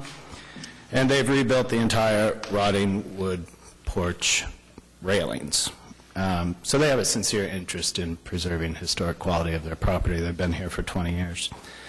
Section B, or Part B of that, development and investment that preserve the historic character of Oklahoma City's historic properties and districts while also enhancing livability are encouraged. In this case, the owner went ahead and researched historical photos of this property, which you guys have seen. And they have, along with I, discussed the plans thoroughly with historic preservation staff. They've contacted directly and discussed with each of their neighbors. And they have also worked, I believe, with the Neighborhood Association to make sure everybody saw plans of this and everybody understood what was going on throughout the entire process. They've made multiple design changes, have seriously considered the appropriateness of this particular piece that we're asking to put onto this, and taken seriously the comments of HP staff as well as each of you commissioners. The overall livability and functionality of the existing drive street frontage improvements with both the fencing project and that change in where the drive goes kind of helps us go back to that idea of a commitment to the OKC preservation guidelines.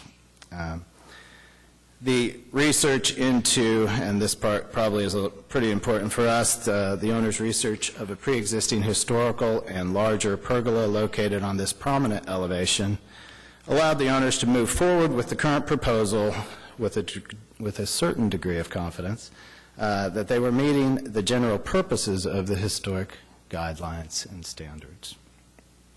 Section 1.3 of our staff report. As you guys know, in each case, the Historic Preservation Commission will conduct its review and make its decisions based on the merits of that particular case.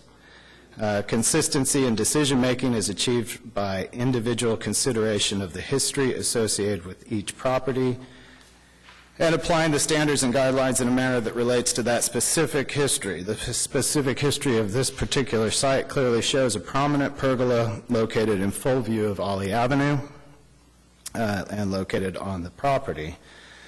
The specific history also shows that historically this site had no fencing, and the owners have addressed this by proposing to have a see-through fence, which again we have previously approved, which is replacing the current 8-foot privacy wood fence that's dilapidated on the site.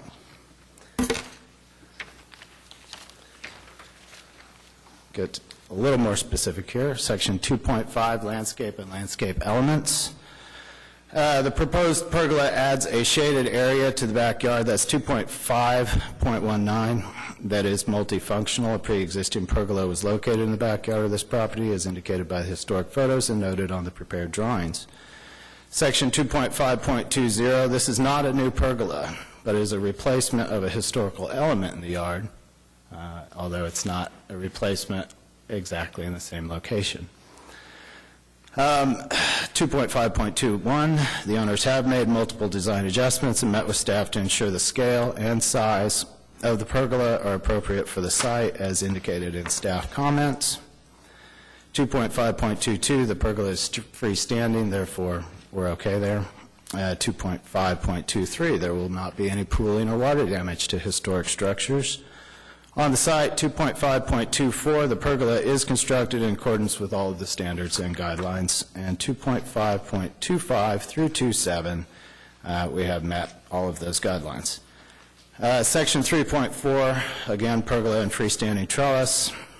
3.4.3, a larger and equally visible pergola existed on this elevation. Furthermore, the historical pergola was, by all indications, physically connected to both the garage and the house. The owner, in this case, would like to recreate this historical condition while making considerations for the site upgrades and modern living conditions of the property. 3.4.4, the owner has made every effort to reconstruct this pergola mimicking the evidence provided of the original configuration, the original sizing, the original detailing, and the original members, although we will note that the historic placement of the pergola would land in the current location of the owner's pool. So we're changing the location.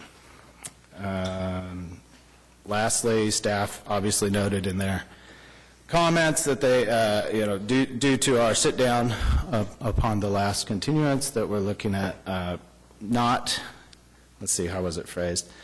The scale may not be incompatible with primary structures, which is sort of a backwards way of saying the scale is probably compatible with existing structures.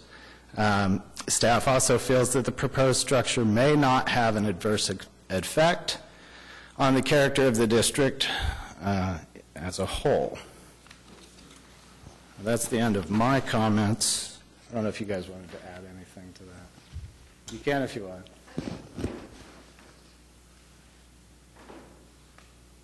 I'm Jennifer Vogler. I'm the homeowner with my husband, Brett. We have lived in Mesta Park for over 20 years. When I was a young woman, before we were married, I knew that I wanted to live in Mesta Park because I love the historical character. I have a deep love and respect for that, and I've always wanted to preserve that in the two homes that I've had in Mesta Park. We have consistently upgraded and improved since 1999 in this home. We've been an excellent steward to two different homes, as I mentioned. Our neighbors have expressed shock and bewilderment that our project to finish and improve this corner in a stately manner to match our house, it hasn't been improved. They can't believe it when we're out walking the dogs and stuff that we're still dealing with this so many months later. They and we all think it's an eyesore as it stands, and we're very excited about the project. We want to make this corner worthy of our home. We believe that this project will improve our property values as well as those that surround our property. And the project will improve livability and aesthetics of the property, and we are trying to respect the historic character of our home, as we always have done. We do not want to chop down that 100-year-old tree, and we do not want to tear down that quirky building, which we knew was there in 1910. It's about the oldest photos that we have of that, and we've grown to love that. We are long, skinny building. We don't want to get rid of it, which we could chop down the tree and build a new garage, and that is not what we want. We want to keep things the way they are and increase livability. And I think that's all I have. I just want to say, could you sign in too, please? Yes. Okay, thank you.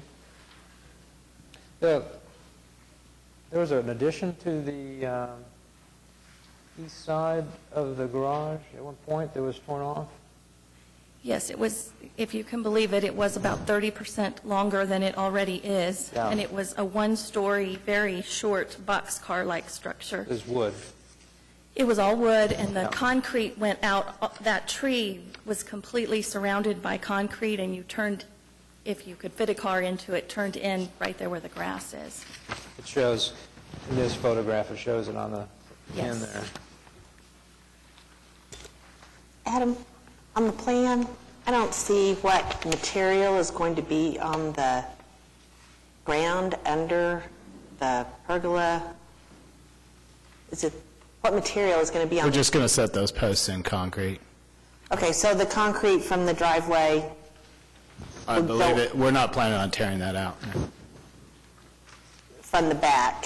So there would be, well, I'm just looking at I guess I'm confused. the open area. So you come into the gate, there's concrete, there's That's no correct. pergola, and then you're pouring new concrete. There's no, we're leaving the existing. Oh, just leaving the existing. We're leaving what's existing there, and we're just setting the columns in Setting the concrete. concrete on. Yeah. So there, on this plan, the only thing I noticed is this corner has a tree, and this one shows it white. Is that concrete? The tree will remain. Remain, okay.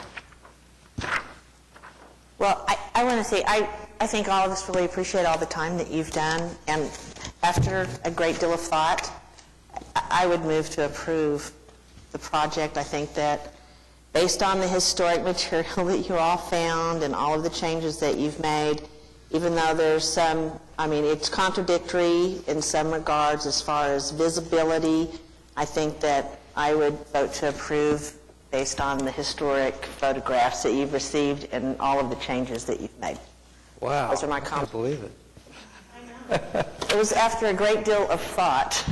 Well, I was going to say that I also appreciate the level of, you listened and, worked it out such that you did as much as you could based on what you came in originally. I guess my feeling is, you made the comment about the garage.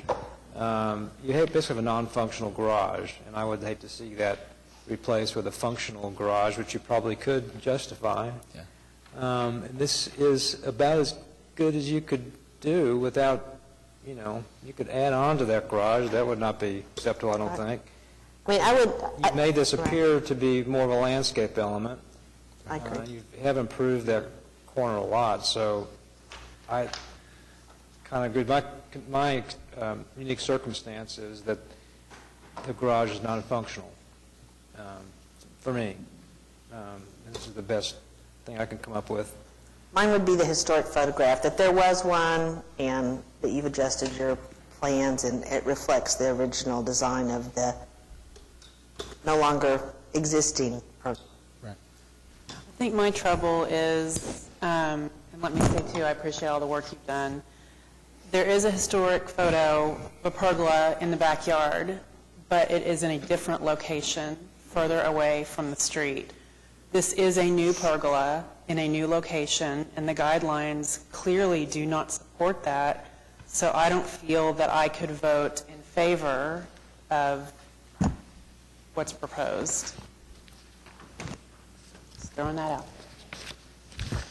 Katie, the neighborhood said in their email to us that there was no consensus.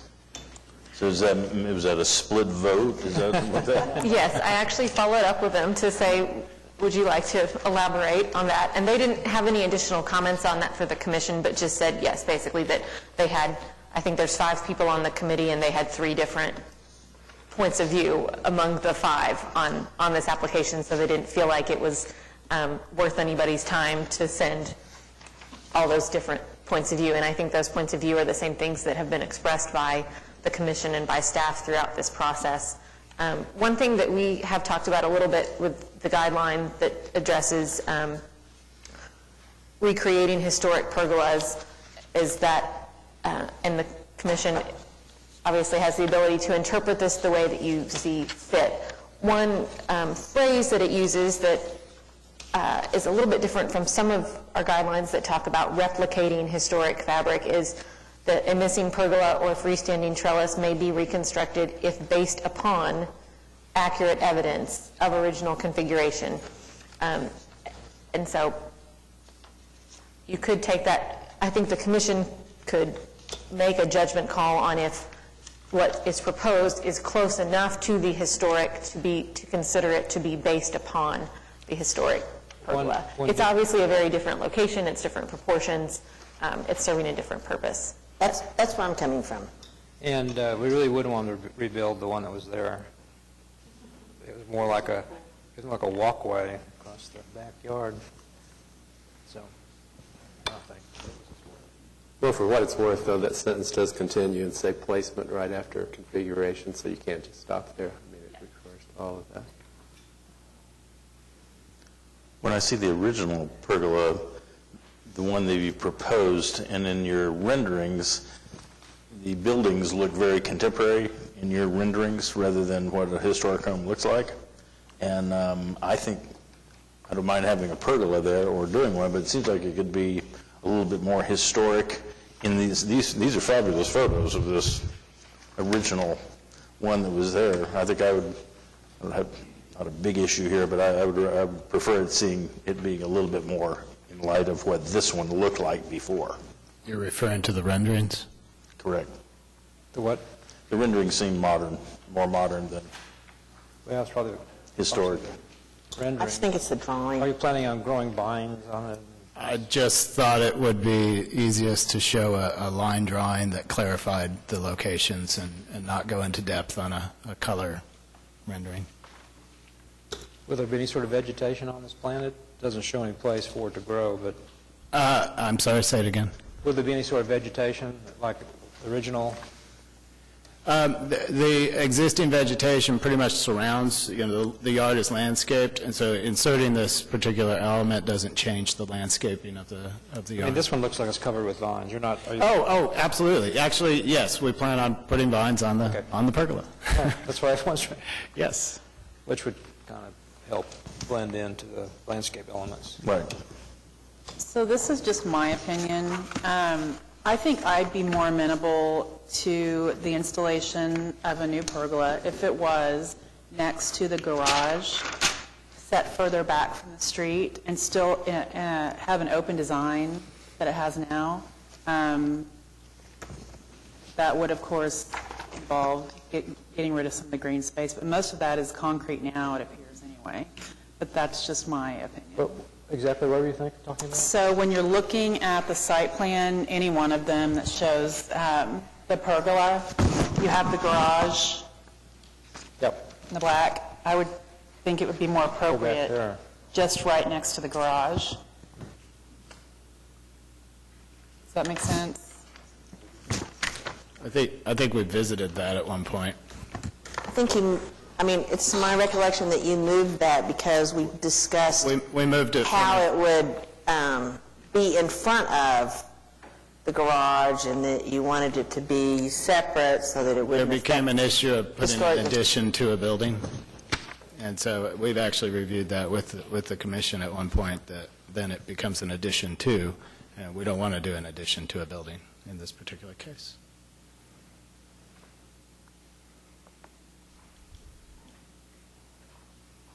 Any more comments?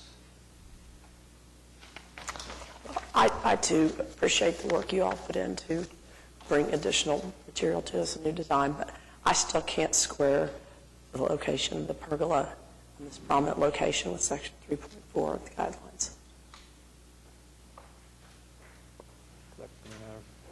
Split decision here. Any more comments, or someone to call for a motion? Oh, there is one? Did you move? Okay. Oh. Not really, I think but she will. just kind of I said just she was in support of it. She didn't I really was in formally support. move. I said I was in support of, but I will go ahead and make a move to approve HPCA 15-00018, Item 1, let's see. I don't know what else I need to. If there are findings that you want to call out from the staff report. Nice to have a special, Right, or a unique With circumstance. the unique circumstance, okay. I'm going to go back to, with the unique circumstance in reference to Section 2.5, landscape and landscape elements, 2.519, that even though it's not, that it cannot be located where it was historically existed, but it is a reconstruction or similar, and that there was a trellis there before. I don't know how to say that, Katie, but Do we know that it can't be located in that space? I mean, at this point in time, with the current buildings and pool and sidewalks. They could get rid of those and put it over the top of that. I mean, if you really want to replicate where it was. I'm sorry. But it is my motion. That's my motion, with the specific finding that it is replicating, although it's in a different location. Okay. Is there a second? George? Anybody? Then you all must make a motion. Kind of quiet. Looks like motion has died for lack of second, correct? I mean, I don't know what the answer is. They've been continued once. It looks like Katie or Angela recommended a second continuance. That would give you time to explore a third option, perhaps. I don't know what that is. We'd like a vote today. You'd like a vote? I think I know which way it's going to go. So is there another motion?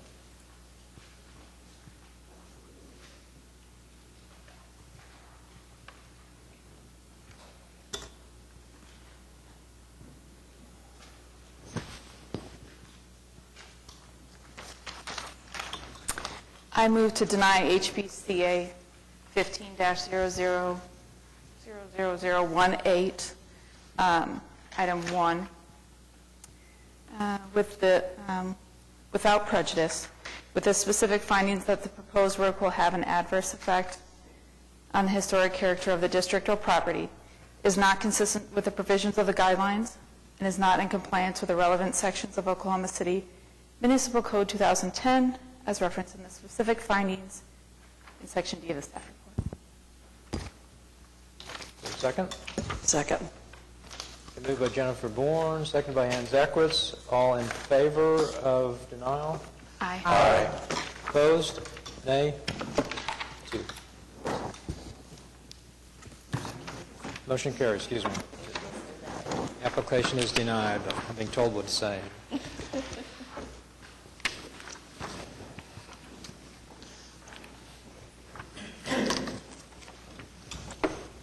HPCA 15-00022 at 931 Northwest 19th Street, Mesta Park, Ward 6. Consideration and possible action on application of Mark Reeser for certificate of appropriateness to 1, replace fence required, and 2, replace front wall at carport required. The commission previously saw an application for this, and that kind of ran out of continuances and ended up being denied. The applicant has revised some portions of that proposal and submitted a new application. Welcome back. Hi. Nice to be back. And you're Mark. Name Mark? Mark Reeser.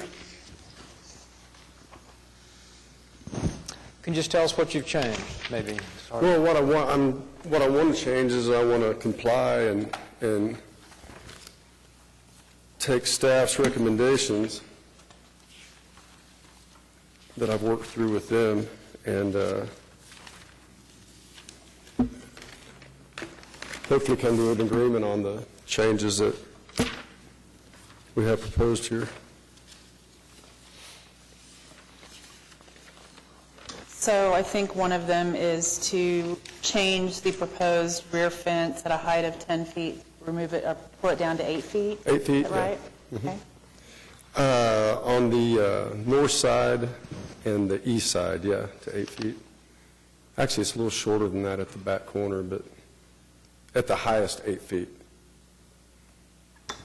And staff has said that there are unique circumstances to allow, because the 8-foot fence would be allowed per our guidelines, the rear property line. Katie, it's a little bit higher than 6 feet on that west line between the garage and the covered carport and the back fence line. Well, it wraps around on the east side and is higher than 6 feet when it wraps around that corner.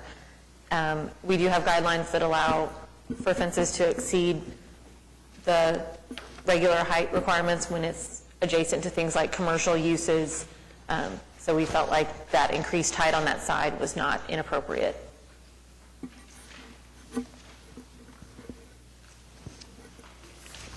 The proximity to the commercial, I think, is very necessary to have a taller fence. Yeah, in that location, it's, yeah, I appreciate that. What's going to happen to the material that was installed over the top of the... I'm going to remove that and just lower it and So we'll I guess actually... remove the cap and trim and then recap and trim it after I've lowered it to the compliance. So we'll see the top of the carport? Yeah, you'll see a little bit of the top of the carport. Yeah. The front of the garage, or the carport, the front that we're talking about, what I was trying to do was conceal the fascia of the carport, of the old carport, but obviously I went too high, and I even think it's too high. It looks funny. I really feel that way. But what I need to do, what I'm trying to do is I have this steel frame for the carport and the garage door, and it covers that, the front of it. And it's a little higher than the 8-foot fence along the side. It's 7 foot, the front, if I bring it down to where it originally was, where you can see the fascia, it'll be 7'9" on that, on the west, on the south corner. It'll be 8'3", so on the north corner. So I'll drop it down, but because of the grade variance, the way it comes down there, it's going to be a few inches over 8 foot on this end, but still be 7'9" on the other end when I drop it down to where it was before. So I'm proposing that I cut the front down, back down to where the original front was, where it exposes the fascia of the carport. And that's what I'm trying to get here.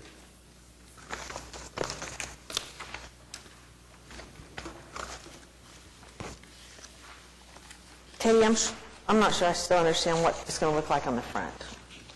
So I believe it is the drawing that you see on page 5 of the staff report, is that right? That it will come down just, it will be below the top of the carport, but not below the bottom of the roof of the carport. Is the dotted line where it's going to be? Or is it going to be, this one's still above? The next page, is that the proposed? Page 6? Height at present, height of all. So page 6 is what you see in the picture on the PowerPoint, is the way it currently stands right now. Oh, it is? Yes. Okay. Yes. And what's it going to look like? I still don't. So page 5 is what it was before and what he proposes to take it back to. Okay, all right. So the roof of the carport, I don't have my carport architecture terminology down, but the roof of the carport will peak up above the height of the fence, but there won't be a gap between the roof of the carport and the top of the fence. Is that right? Right. Okay. Right, exactly. Well, because if you come below the fascia, it exposes the steel framework of the, yeah. Yep. Is it going to look like the old one? No, it will be straight across. It'll turn the corner, and the corners will meet. It's not going to go up higher. Right. The fence on each side of it will be lower than the front of what we're doing here, because the front of the carport's higher Right. than the fences on the side. And so when you turn the corner, is it going to go up or down or even? Which corner? Okay, well, that would be the northeast. The northeast corner? Northwest corner. I mean, northwest corner, I'm sorry. And what about the northwest corner? When you turn that corner to go down the street, is the fence going to be the same height? So is the fence that's running north-south going to be the same height as the fence that's running east-west, or will there be a little, it'll jog up at that corner? The front of the carport, that part of the fence will be higher than the long part on along the alley. So the front of it's going to be a little higher than the fence on each side of it. Okay, so you're cutting it back to 8 feet on the north side, but on the west side, it's going to be higher than 8 feet? That's correct, that's right. And that's to cover One corner, can I show you? Or can we, do you have a picture of the drawings, of my drawings? We've got the drawings. They're not up there. They have them in their packet, if you can refer to the page. The drawing where it says height of old front? At the top? Okay, look on the right-hand side, and the measurement from the ground up to the top of the fascia will be 7'9". On the north, or the southwest corner. Right. You with me? Mm-hmm. Okay, then we go across to the north, the top of the garage, and that corner to the top of the fascia is going to be 8'10". I'm asking the person. 8 foot. Oh. Because of the grade. Oh, I'm sorry. Because of the grade. Right. So the north property line fence is 8'10" tall. Is that right? Pardon me? Right. I understand, but it doesn't seem right in that we're at the height of the fence on the back is at our limit, and then we're turning the corner on the side, and we're higher than we allow on the back. Is that right? Well, can I show, if you look at the picture of the old one here, it'll give you an idea of what it was. Yes. How it goes up above the height of the fence itself. It seems like that what we talked about was that it should look like a fence, and I think to me it kind of still looks like a false Is your thought front of that the garage. is your thought that the whole thing should be? No, the north side's fine. But we're getting 2 feet higher, aren't we, than what we allow on the side? But I know you have for the commercial property, but then it's still going up. It just seems like we're still rebuilding some kind of false front carport thing. What is the height of the fence on the north property line? That is, they've applied to lower that to be 8 feet, which is what's 8 allowed. feet. At the corner there, One point, I just lost the grade. at the corner there, when it turns to run north-south, that would be 8'10".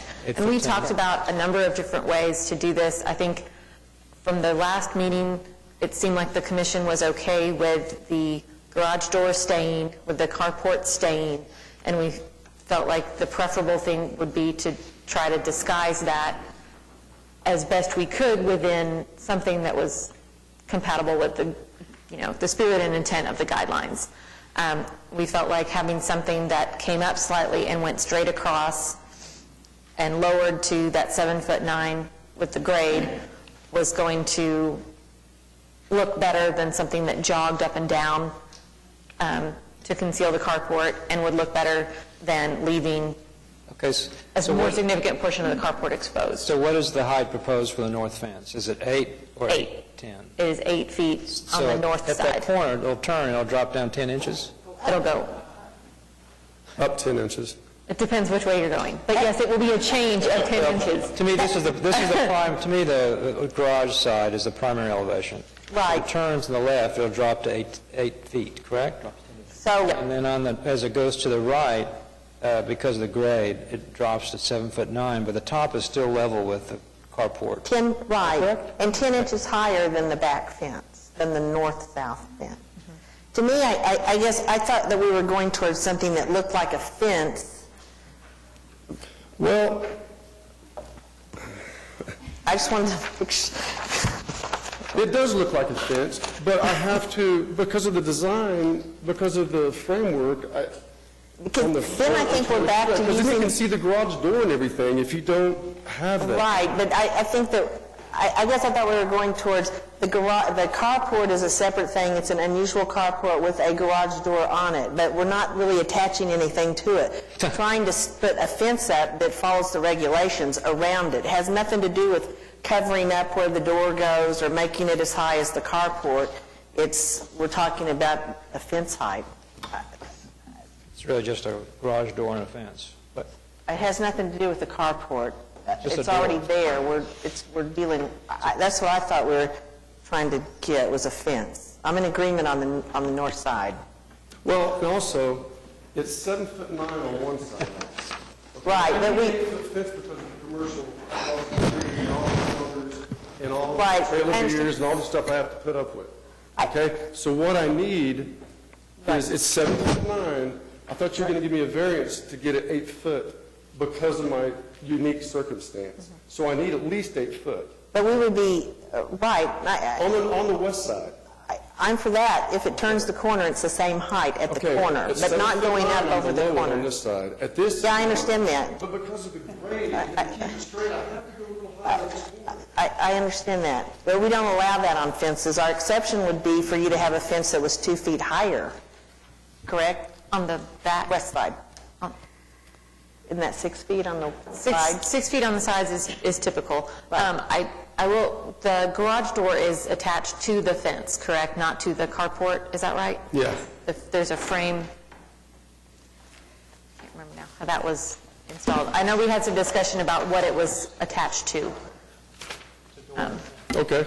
It's attached to the roof of the carport, it looks like.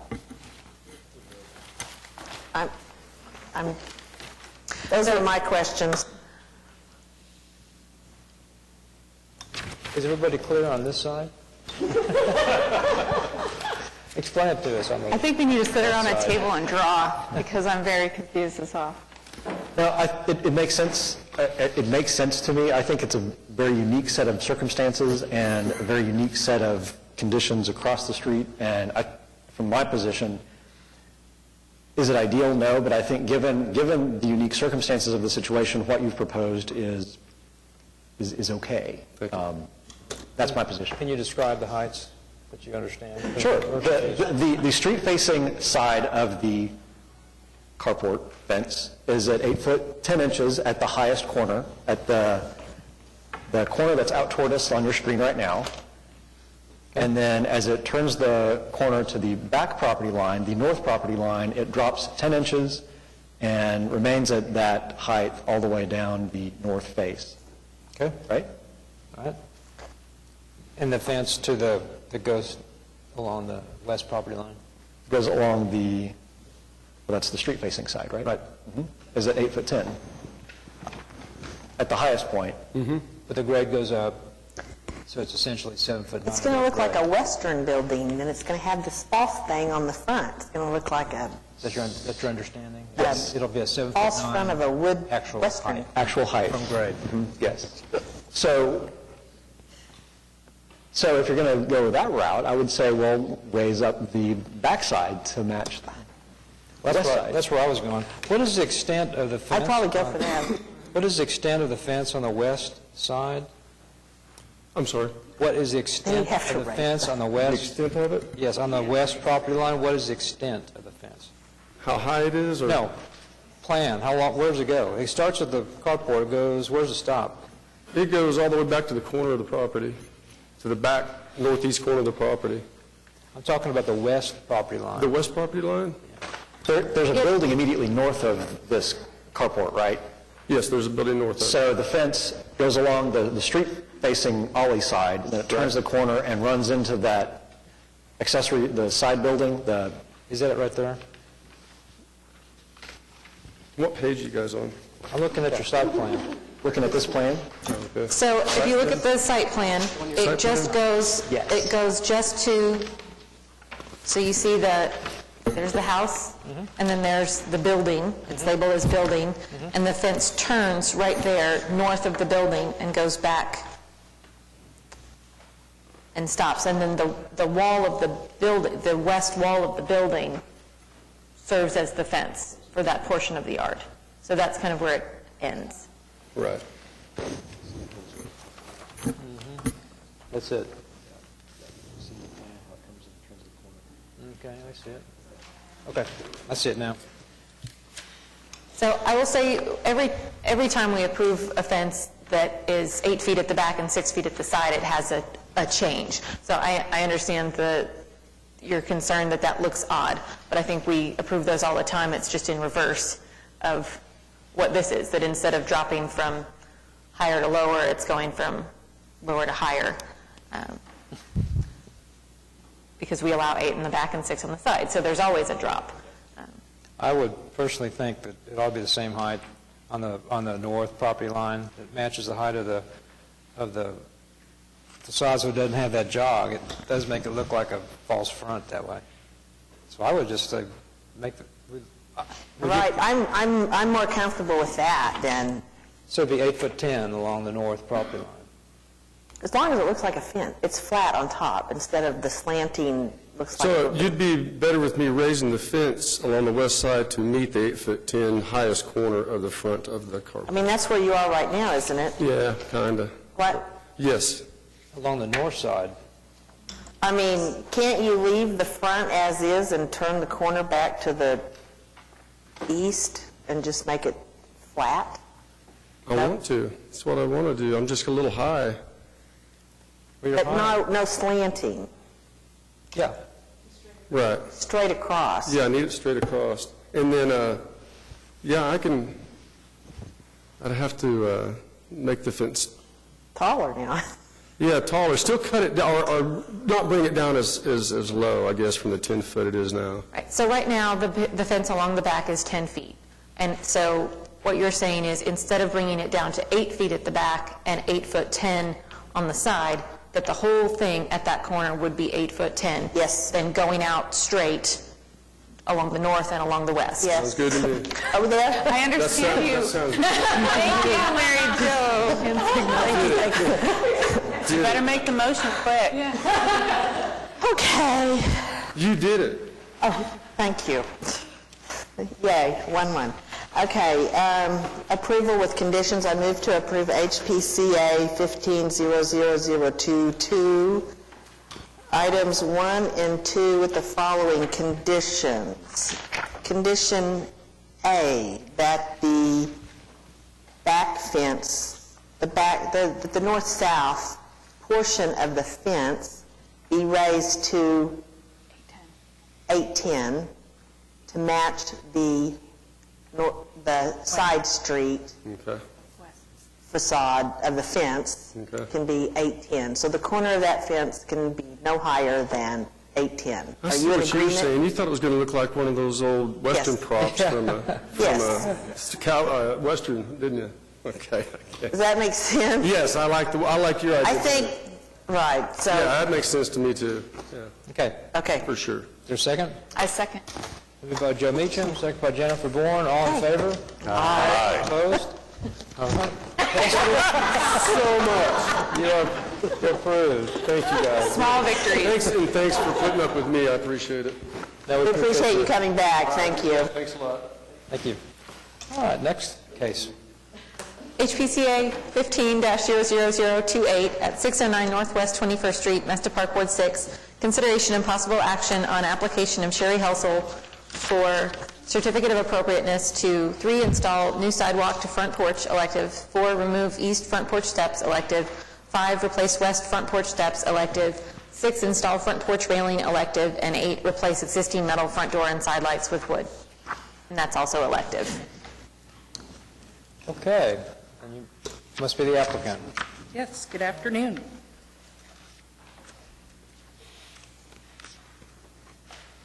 So my first question... Go ahead and state your name. Oh, sorry. You're Sherry? I am. Helsel, okay. So when these duplexes were built, they often had a single sidewalk in it wide or, wide up to the 2 sets of steps. Well, we're taking away one of those sets of steps, then you're just having half a Y over here. I wonder if you could relocate the steps to be more central to the house and have that walkway and steps line up with the existing With the front door? Concrete walk. This is existing, right? There is a concrete walk out by the street? What little there is left, yes. Okay, okay. And if I took it straight in, of course, it would run into the center pier. But I would be more than happy to, run it in closer, like to the front entry door. You could line it with the door, but That would be great. I'm surprised again. I was surprised by Joe, and I'm surprised by you, because you always want everything just like it was. Well, that just, it looks like it's halfway done. Yeah, with the I sidewalk I had halfway. another idea, though, Neela. Yes, please. I like your idea. I would say, though, that after looking at it, it looked like that the steps that have been replaced and the steps that you were going to do are not as wide as perhaps the original steps. Is this? Honestly, I don't know what the original steps look like. I tried to find photos and... Just the width. And, well, I don't know. Can't tell the, well, it looks like... These are not original. Right, but when you look at the foundation, it looks like that they went to that... Joint. Well, there's still brick. Right, but there's a brick... There's no gap. There's a break on both sides. I don't have any trouble widening them. That's not an issue. Right. I would be, maybe they could line up with the front door and then come up. Is that what you're thinking, Neela? I think that'd be better if you're going to have just one. Katie, do you have any? I'm not sure if I understand that combination of, widen the steps. Widen in the current steps and location? have them maybe line up with the front door that's being used now. And then have a sidewalk. I'm not sure Neela has an idea on the sidewalk. I would be very happy to do that. I think there was concern about the front railing. Did you need railing? It looks like there was railing there at one time when you look at the posts. And to me... I mean, railing from the, not on the side of the steps. On the side of the steps, my only concern is just, like my 84-year-old dad, when he comes to visit, I don't want him tumbling off the side. Handrail. Handrail. Yeah, I don't think staff had any concerns about the porch railing. It was more of a concern of the rail on the stairs, particularly with the stairs as narrow as they currently are. There may be a way to do it if the stairs were wider that looked a little more appropriate. If she's putting in new stairs, does she have to meet a certain width of the stairs? Or I would say at least as wide as the door plus the side lights. Well, I was thinking even, does the city have certain guidelines if you're putting in new steps? No. I don't think so. For the width, I don't think so. Okay. Say that again, Heather. I just asked if the city had any kind of requirements for how wide the steps have to be, since these are rather narrow, and that was kind of the justification for the handrail. And Katie was saying, no, the city doesn't have a width requirement for the steps. So looking at the south facade elevation, the picture that staff took, I mean, it's kind of hard to tell where that existing concrete really is in relation to the porch. Are you replacing that existing concrete down there by the street, or no? Yes, all the way, there's two steps from the sidewalk that go up, and then where the original sidewalk probably started. And as you can see in the photo, the steps are kind of falling apart too, so I want to replace the steps and then start the sidewalk. Okay.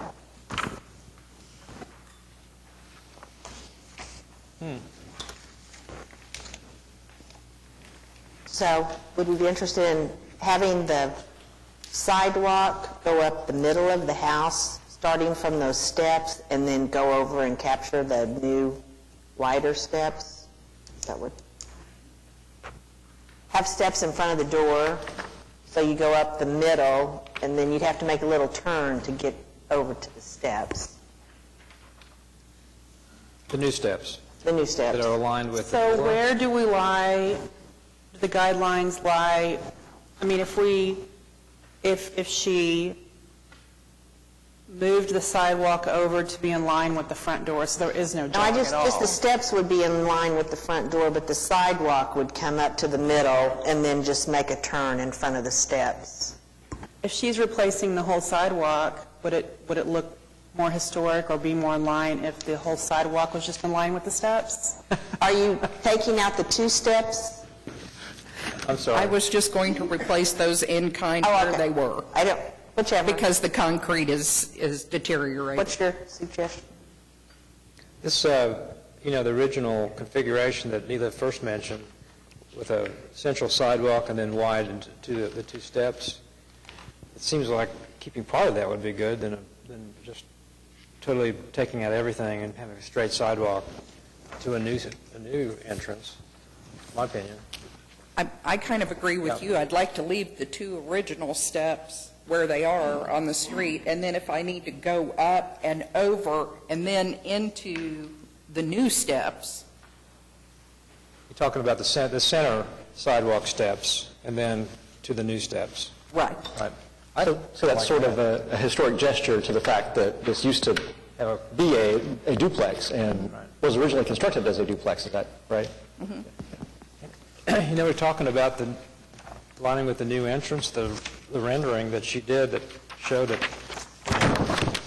is really not, off to the side is really not, because it doesn't show the sidewalk, it just shows the steps coming down. This one, you would have a sidewalk coming in here. Yes. You have to forgive my Photoshop skills. They're not quite. That's actually great. That is good. really helpful. Yeah. Very impressed. I don't know if you'd have to move the steps, but I wouldn't. this one? Which exhibit is a C? C? Oh, move this. It just kind of mocks up what the, if you took out the one set and put a railing in, it's really not. I think I would prefer wider steps. Yeah. Staff felt like from the image that shows the foundation under the porch, there's a pretty clear line there where the pattern of the brick changes, and that was probably the original width of the stairs and has been infilled. And you can see that on both sets of stairs. I know in the past, on some applications, the commission has, with things like properties that were once a duplex and are now single-family, has wanted elements of those duplexes to remain because that's part of the original architecture, even though it's no longer being used in that way. So staff kind of felt like the placement of the stairs as it was, both sets, was an appropriate feature to retain, even if they're not both being used in that original sense. Katie, do you think that, you're proposing that that was a wider stair, but do you think that maybe along that south facade that there was actually 5 columns and not just 3? No, there were not 3. Because of how... With the columns as thick as they are, I think that might have looked pretty solid. Yeah. If there had been 2 more columns put in there. Just flanking the stairs? I was just wondering. Yeah. I don't know. Yeah. You don't by chance have a photograph of the evidence where the column, where the railing used to be? I do not, and I tried the library. Angela tried to help me, and I have not been able to locate Well, sometimes a if you, photo. on the actual slab, I guess that's a slab, you can see the imprint of the post. There's no slab, it's crawl space. Okay. So, On the brick column, I think there are some markings where it looks like a porch rail would have been attached, not on the steps, but on the porch itself. That's what I was talking page 11 of the staff report. You can see some kind of markings, indentations in the brick. So. Yeah.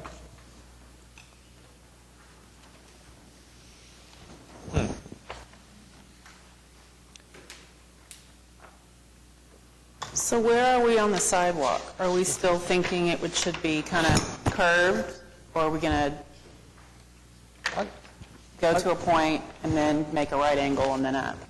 My personal feeling is to reconstruct it wider as it originally was and put in half of what used to be there.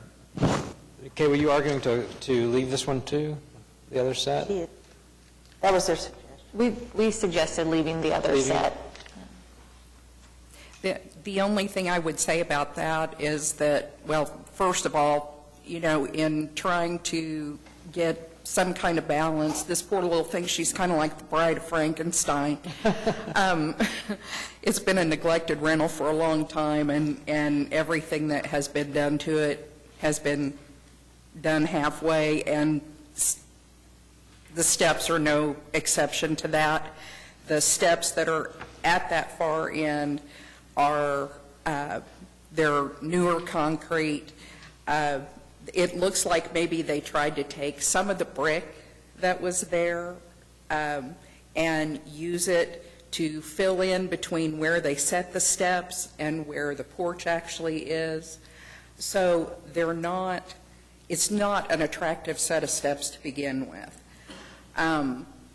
I was fortunate enough to find under the front porch some of the original bricks. So if I did take that set of steps out, I would be able to go back in there with the original bricks and fill in the hole, and I think it would actually look a lot nicer than the set of kind of half-done steps that exist. But by retain, you probably meant restore the way they originally were. Yeah, I think staff's thought had been that, it would be appropriate to keep both sets and to, when you're replacing one, replace the other. I think keeping the one set in its current location as opposed to moving it to the center probably also continues to suggest that it was a duplex and that at one time there were two sets of stairs if the other ones are just removed. But that was just based on kind of past practice with keeping, if it's there, you keep it. But they weren't, those are replacement, they're not the originals, so. Right, we just assumed that there were stairs there historically. They probably were, yeah. Well, and I'm not even sure that the original ones, might not have been wood, for all I know, rather than concrete. But, I defer to whatever your suggestion is on that, because... What are you proposing for the material for the steps? Concrete. Concrete.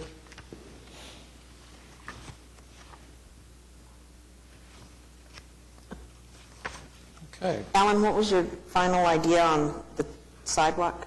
Can we go from where it is to the middle and then Y off to the side, enlarge the proposed opening to wider, to as indicated on the foundation? What appears to be the original size? And let's see, so that was removed. And then remove the east front steps and that portion of the sidewalk. Go ahead and put up the proposed porch railing.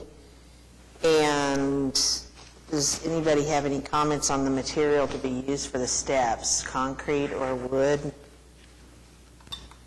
Given that they're not under any sort of covering, concrete would be the more durable Okay, solution. with concrete as proposed, and then replacing the existing, do we have a picture of the door?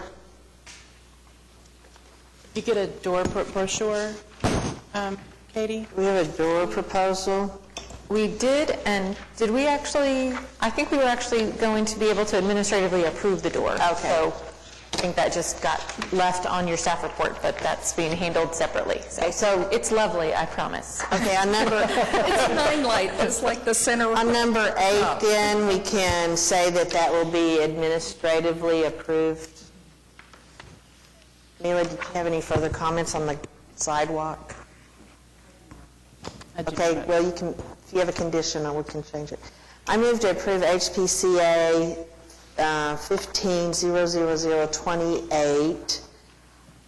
Item, can I do all of them on one?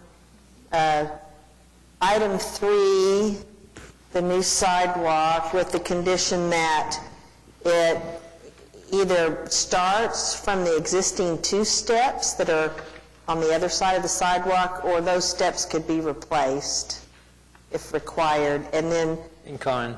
In kind, and then forms a Y to the new steps. End of that. 4, approve... It's half a Y. Well, the other half is down here. Oh, well, the other half is removed. It's on the wet. Okay. I'll go from 3 to 5, and replace the west front porch steps with concrete with the condition that they are wider and are the same size as indicated on the foundation where the break in the brick is. Okay. Item 4, approve to remove the east front porch steps and portion of that sidewalk. Number 6, approve install the front porch railing between the columns on both sides, and approve the proposed handrails on either side of the steps. Is that part of 6? With number 8 being left for administrative approval. Did I cover everything? Can I ask you one quick question? On the steps, do you want the jog over to line up with the entrance closer to the sidewalk or closer to the steps to the house? Or does it matter? Well, you were looking for aligning with I mean, you say it could go straight up and across. Okay. Or you want a Y. That's the choice. Oh, yeah, you could do a right angle. You do a right angle or a over. Y. Okay. Is that what you're, no? I don't know On what the same you're page? talking about. It's going to go up, it's going to go up the middle, and the stairs are going to be over here. No, going to Y over to the left. So it's going to Y to the left. Okay. Yes. At the point closest to the stairs. Kind of what we think was there before, that's shown on your sketch, a little green line. Yes. It'll be similar to that. As Only the Neva stairs said, will be was- wide. Well, if you're looking at the sketch that has the green line, and you see that, That had a nice curve to it. you see this, which we don't typically see in our historic districts, but if you look at the piece of concrete that Oh, yeah, is it's on more- the east steps, more in square. front of the east steps, it seems like the walkway went up further, and then it had a bit of an angle, but it was not curved. I think Not that's curved. what I would like to see it go back to what it appears that it was before. So it'd be a right angle? It's not quite a right angle. Are you looking at, Mary Looks Jo, like page a- 6? It looked like a goalpost to me. It looked like a If it goalpost. came out and then went straight across and then to each step. Well, Neela's saying that sidewalk on Oh, I see. the east looks like it was angled slightly, so it would come down angled slightly. Like a dog leg. Right. You see, Yeah, I think it was angled but not curvilinear. Right. So I think between this document and the discussion, I think we can make sure we get, could I have the right final product? I would like a final condition that a site plan with the size of the stairs and the exact location of the sidewalk be submitted to staff. Sounds good. Prior to issuing the CA. Yeah, prior to. I second that. With the findings that are in the staff report? Yes. Okay. All right, so I think it's been moved by Joe Meacham, second by Neela. All in favor? Aye. Opposed? Okay, it's been approved. Thank you very much. I'm getting worn out, so thank you. We got another one. Big- HPCA big one. 15-00030 at 806 Northwest 16th, Mesta Park, Ward 6. Consideration and possible action on application of EBS Homes LLC for Emily Stanley and Anthony Kim by Bill Mahoney for certificate of appropriateness to, 1, replace 29 non-historic windows, elective. Good afternoon.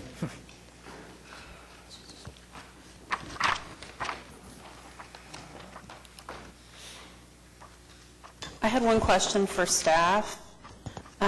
Looking at page 2 of 5, it says the windows are simulated divided light with permanently attached grills.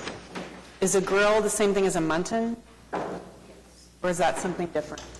Yes. So what does that mean exactly? What does that look like? Because then I'm looking at 3.6.15 and says muntins sandwiched between layers of glass, snap-on muntins, and surface-applied muntins are not appropriate. So is it permanently attached? I have the same question. Is this a true divided light? Right. It is a simulated divided light. Okay.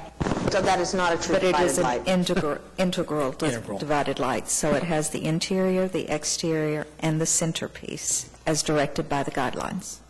Which is different. How, what is, okay, you're saying there's 3 kinds.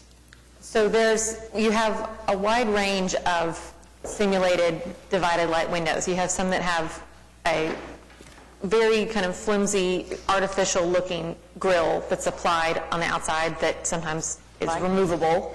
And then you have a product that, and different manufacturers use different terminology. We usually see it called an integral divided light, where it is the glass in the window is one solid sheet of glass. There are munchins on the outside of the glass that are permanently attached. There are munchins on the inside of the glass that are permanently attached, as in the interior of the window. And then there's a spacer between the munchins, so that as you're looking at it, it sort of looks like a true divided light muntin that goes all the way through the panes of glass. But it is not a true But divided it is not light. actually true divided light. Is that what these are?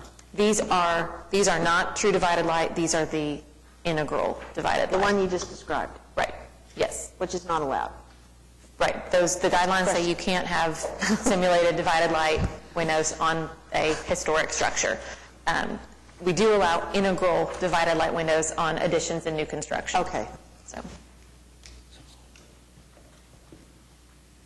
Or non-original windows. So it appears that staff has recommended a continuance. You're Mr. Mahoney? Is that your name? Yes. Okay. They've recommended a continuance to give you time to find something that would fall in line with the guidelines. Well, I called Colby and Colby. They have a true divided light.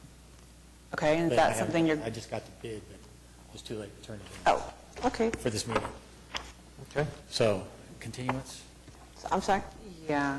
We can't, I don't think we can accept that. What do you, now, what is it that you found now? Colby and Colby, they have a true divided light. True divided light? Yeah. And Guys, continue. yeah, so Is that we what could you want? continue that to the May 6th meeting and get that documentation from you between now and that meeting. the May 6th? Okay. All right, thank you. Would that work? Yeah, I'll get it to you as fast. Okay, is there a motion? Thank you. So I move to continue HPCA 15-00030 to the May 6th meeting. Second. Okay, moved by Neela Crank Clements, second by Jennifer Bourne. All in favor? Aye. Opposed? Okay, So, continue. Mr. Mahoney, if you'll just provide that documentation to staff as soon as possible, if those windows fall in line with what the guidelines allow, then I can't imagine we'd have too much trouble approving those at that May 6th meeting. Thank you. All right, now we're on to CLG application. Yep. So each year, we're a certified local government, which is a program through the State Historic Preservation Office, and each year they allot funds to each certified local government community. We have to submit an application saying how we're going to use those funds, and the commission has to approve that, and then it goes through City Council for their approval as well. Right now, we are proposing let me look at what I actually wrote that we're proposing. A National Register nomination, continued work on developing a citywide historic preservation plan, attendance for staff and the commission to the statewide historic preservation conference, and attendance for staff, potentially commission, depending on how the numbers work out, to the National Alliance of Preservation Commissions conference, which happens every other year, and that's a national conference. Okay. At this time, we've been allotted $15,000. Frequently, smaller communities aren't able to use all of the funds because it is a matching grant, and so we get another little pot of money. So we'll have some backup projects ready in case we get those additional funds. Okay. But we would need a motion to recommend the application to City Council and to authorize the chair to sign the application on behalf of the commission. So moved. For a second? Second. Been moved by Neela Crank Clements, second by Jeffrey Parks. All in favor? Aye. Opposed? Okay, it's been recommended. Did I sign it? On to, let's see, where are we here? We had an application for a SPUD that is going to be moved to the May meeting, so we don't have anything to review for that at this time. Okay. Administrative approvals, happy to answer questions about any. And no, we do have the Edgemere Park withdrawals to report that were discussed earlier. Okay. And Our administrative case 5, Board of Adjustment? yes, so Board of Adjustment, we've had a denial that was appealed, and they've been continued a couple of times now with Board of Adjustment. So that's on for, right now, for the next April meeting. So we'll keep you updated on the outcome of that one. Okay. Next meeting date will be May 6th, right here, 2 p.m. New applications were received March 31st. New information is due by April 7th. And the next workshop will be May 13th, 11:30 at 420 West Main, Suite 900. Any items from commissioners? Yes. Leila.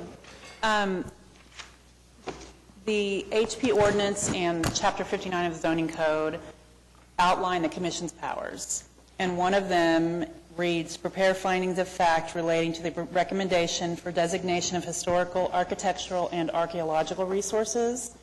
The Marion Hotel that has recently been renovated, I would like to request that we put that property on the May 6th agenda to be considered as a historic landmark.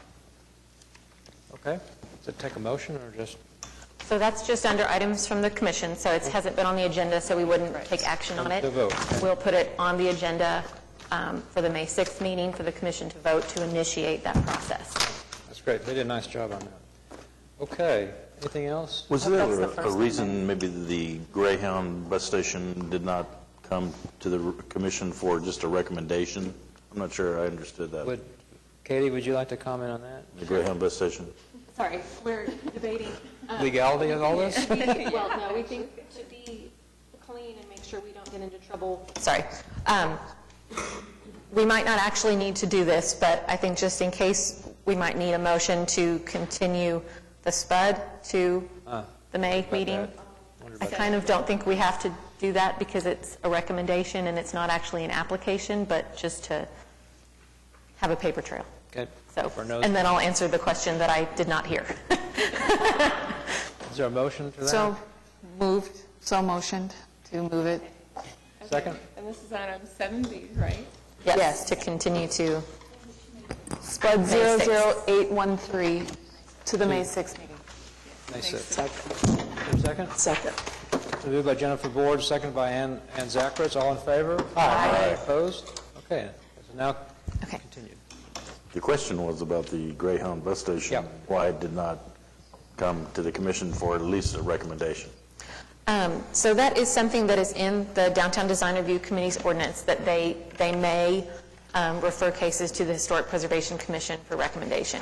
It has, to my knowledge, never been done, and I think wasn't done in part because it just hasn't been their practice to do that, and we don't have a real process in place for doing it. I think that one was also a property that everyone agreed was very clearly historic. I mean, it had been identified as individually eligible for the National Register, so there was, to some extent, a sense of, well, what would it be that the HP Commission would say about it anyway that hasn't already been acknowledged? I don't think anybody was debating that it had no historic significance or had no architectural significance. It was more of a debate about the reuse of it, incorporating it into the project, and the feasibility of that. So, you know, I think this commission spends a lot of time reviewing certificates of appropriateness and has the capability among the people that serve on this body and has the interest to be involved in some larger preservation issues, and that's why we're doing, you know, educational programming, workshops, to outreach to the community, that sort of thing. So anytime there are resources anywhere in the city that this commission has an interest in, staff is happy to facilitate whatever we can do to do more preservation work. So, but that's my understanding of that. That item's been, I think it's been taken to district court. Correct. Yep. Okay. You want I wish they would come. I would like to have given an opinion about that to, okay? myself. I guess you can make your opinion known right now. That's on camera, right? On camera. Okay. So, sorry, Rita, I just skipped over you as usual. Do you have any items? Municipal Counselor. Okay. No citizens to be heard, so we're adjourned.